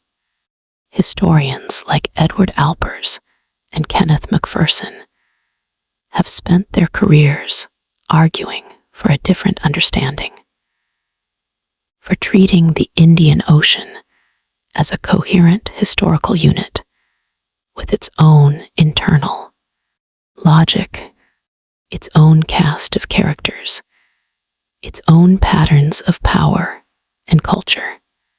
That argument has gained considerable ground in the academic world over the past few decades, but it has not yet fully filtered into the broader public understanding of world history. That is the gap this story has been trying to close. We have seen a story that challenges some of our deepest assumptions about where history happens and who makes it. We have been trained, many of us, to think of world history as a story that moves from the ancient civilizations of the Fertile Crescent and the Mediterranean, through the rise of Europe, and then outward into the rest of the world via European expansion. In this telling, places like East Africa, the Arabian Peninsula, the Indian subcontinent, and Southeast Asia are primarily settings for European arrival, backdrops rather than protagonists. The Indian Ocean emphatically refutes that framing. Before any European ship rounded the Cape of Good Hope, there was already a functioning global economy here, one that connected the production zones of 3 continents, that moved goods and people and ideas across distances that Europeans of the same era were only beginning to imagine reaching, and that had created some of the world's most sophisticated commercial institutions and most cosmopolitan cities. The men and women who built that economy, Arab merchants and Swahili traders, Indian bankers and Javanese port officials, Chinese sailors and Malabar pepper farmers, deserve to be understood as historical agents of the first order, not as exotic background figures in a story about someone else. As protagonists, as people who faced the same fundamental challenges that all human beings face: uncertainty, risk, the need to build trust across difference, and found sophisticated, enduring solutions. We have also seen, throughout this history, a particular kind of power, one that is different from the territorial, military power of land empires, but not less real. For most of the Indian Ocean's history, power was distributed. It was held simultaneously by Swahili city-state rulers who controlled East African gold, by Arab merchant families whose credit networks spanned 3 continents, by Indian bankers whose bills of exchange moved more value than any individual ruler's treasury, by Southeast Asian sultans who taxed the traffic through their choke points, and by the Chinese merchants who brought the products of the world's most sophisticated industrial economy into markets across the ocean. No single empire owned this system. No single power could shut it down. The system's resilience came precisely from its distributed nature, from the fact that it was a network rather than a hierarchy. This is a model of power that has become newly relevant in the 21st century, as scholars of international relations try to understand how influence operates in a world where no single state can dominate everyone else simultaneously. The Indian Ocean's pre-modern history offers a case study in how complex systems, economic, cultural, and political, can function at a global scale without central coordination.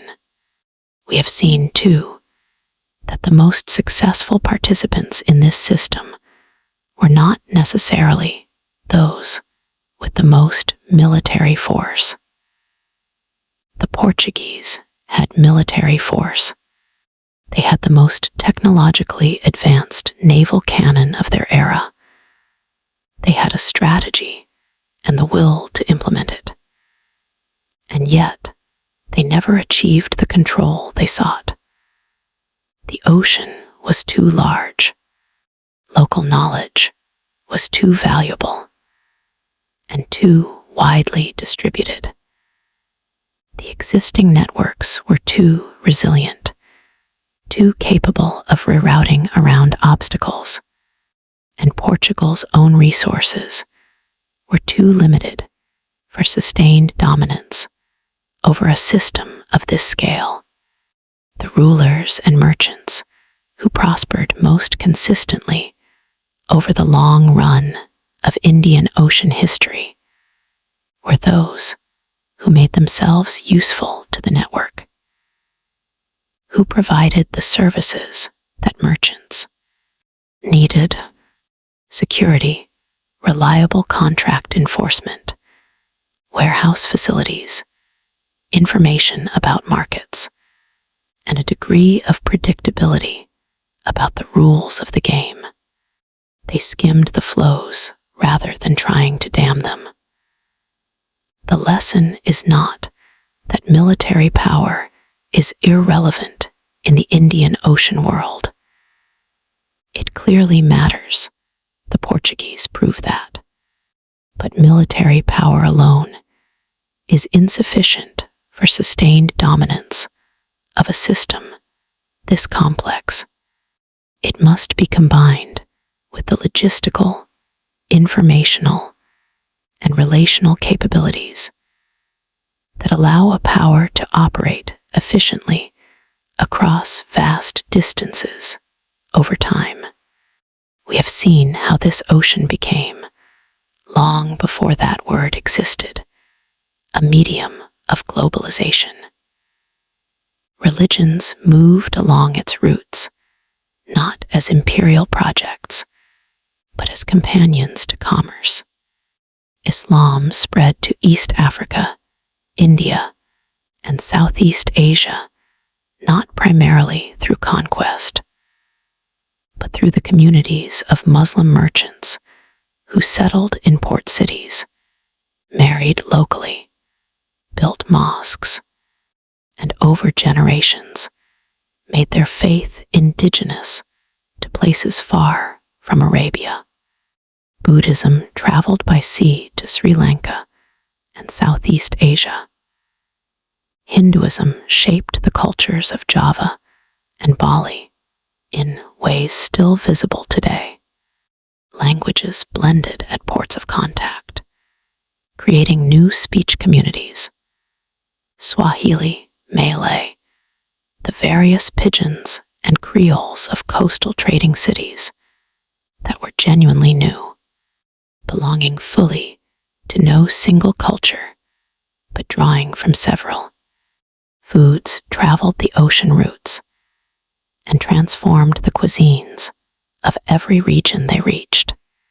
The chili pepper that defines Indian and Ethiopian and Thai cooking arrived from the Americas via Portuguese ships barely 500 years ago. The coconut palm that flavors the cooking of East Africa came from Southeast Asia. The rice varieties that feed much of the world's population spread along sea routes through the Indian Ocean basin over centuries. People settled far from home and created new communities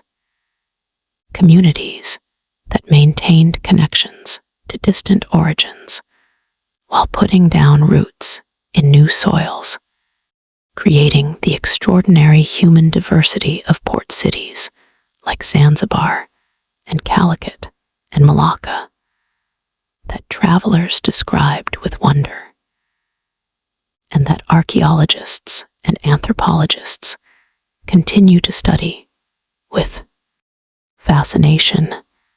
This quiet globalization, proceeding not through press releases or policy announcements, but through the daily decisions of merchants and sailors and families building lives in new places, is one of the great achievements of pre-modern human civilization. It created the cultural richness and diversity of the Indian Ocean world that persists in transformed and complicated form to this day. And we have seen how that world was disrupted and remade, but never entirely erased by the entry of European powers and European corporations. The Portuguese, the Dutch, the English each brought new levels of organized violence into a system that had known violence, but had not experienced it at this scale and with this systematic purpose. Each tried, with partial and temporary success, to capture the flows of the Indian Ocean for their own benefit. But the ocean is patient. Its currents do not change because a company claims to own them. Its monsoon does not stop because a king has issued a proclamation. The human networks that the ocean sustained, the family ties, the community loyalties, the accumulated knowledge of generations, are not easily destroyed. The Indian Ocean world bent under the weight of European imperialism. It suffered genuine damage in the destruction of Swahili city-states, in the genocide of the Banda Islands, in the degradation of Indian manufacturing by British commercial policy, in the misery of indentured labor on distant plantations. These were real costs paid by real people, but the ocean endured. Its fundamental character as a shared space, as a medium of connection, as a highway linking the civilizations of its rim, survived the colonial period, and emerges into the present in recognizable form. The Indian Ocean today is still the world's primary artery for the movement of energy. Still a contested space where great powers jostle for position at the key choke points. Still a route along which the goods that sustain modern industrial civilization make their way from the places where they are made to the places where they are needed. Still home to diaspora communities whose identities span the ocean, Indian families in East Africa, Arab communities in India, Chinese networks in Southeast Asia, maintaining in the 21st century the trans-regional identities that the medieval monsoon traders first created. Still, in its fundamental nature, a highway. If you find yourself somewhere between sleep and waking as we come to the end of this journey, perhaps that is fitting. The Indian Ocean moves at the pace of winds and seasons. It does not announce itself with the sharp edges of dates and battles. It works on you gradually, over centuries, blending and connecting and transforming the lives of everyone who comes to its shores.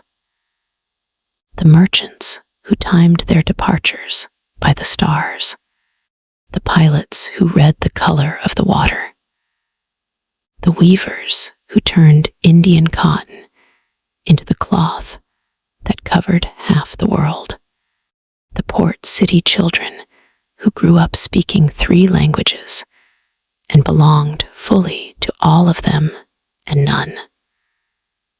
All of them lived beside this water, or on it, or because of it.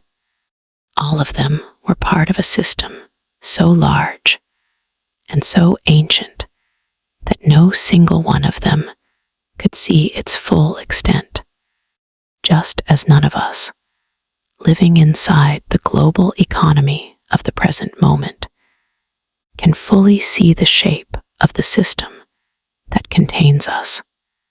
There is something humbling about that thought, and something comforting too. Humbling, because it reminds us that most of what shapes our lives is older and larger than we can easily comprehend. The routes along which our goods travel, the languages in which we conduct business, the religious traditions that still structure the moral imaginations of billions of people around this ocean. These things were not designed for us. They evolved over centuries through the decisions of countless people who never imagined us, who couldn't have conceived of the world we live in, but who were, in their own time and in their own ways, solving the same fundamental problems we face. How to exchange what you have for what you need, across distances that separate you from people who are different from you, and comforting, because it reminds us that human beings have been doing this, crossing those distances, negotiating those differences, building those connections for a very long time. The Indian Ocean world was not a paradise. It knew violence and exploitation, piracy and plague, the particular cruelties of slavery and indentured labor, the everyday injustices of commercial life conducted under unequal power. It was a human world, but it was also a world that, for long stretches of time, managed to maintain an enormous, complex, multicultural system of exchange, without any central authority imposing it from above. A world where the primary driver of connection was not empire or ideology, but the simple, persistent human desire to trade, to give something you have in excess for something you lack, to build a relationship of mutual benefit with someone you might never meet again, but whose reputation you carry with you across the water. That impulse, that reaching toward connection across difference, is among the most characteristically human things we do. The Indian Ocean, over 2,000 years of history, turned it into one of the most consequential forces in the world. The shape is there. It has been there for 2,000 years. It is this ocean, vast, patient, and still carrying the world on its back. Let the sound of it carry you now across the water into rest. And so the Indian Ocean rests, as it always has, patient, vast, and unhurried, carrying its ancient stories on the tide. This has been the Sleep Code Historian. Tonight, together, we have experienced the Indian Ocean Highway, part of our world's Silent Empire series. Thank you for navigating these waters with me tonight. I hope the monsoon winds carried you somewhere peaceful, and that sleep found you somewhere along the way. If you're still with me, please take a moment to like this video, subscribe, and hit the bell so you never miss our next journey together. It truly means the world to me and helps this little channel grow. Now, rest well, sleep deeply,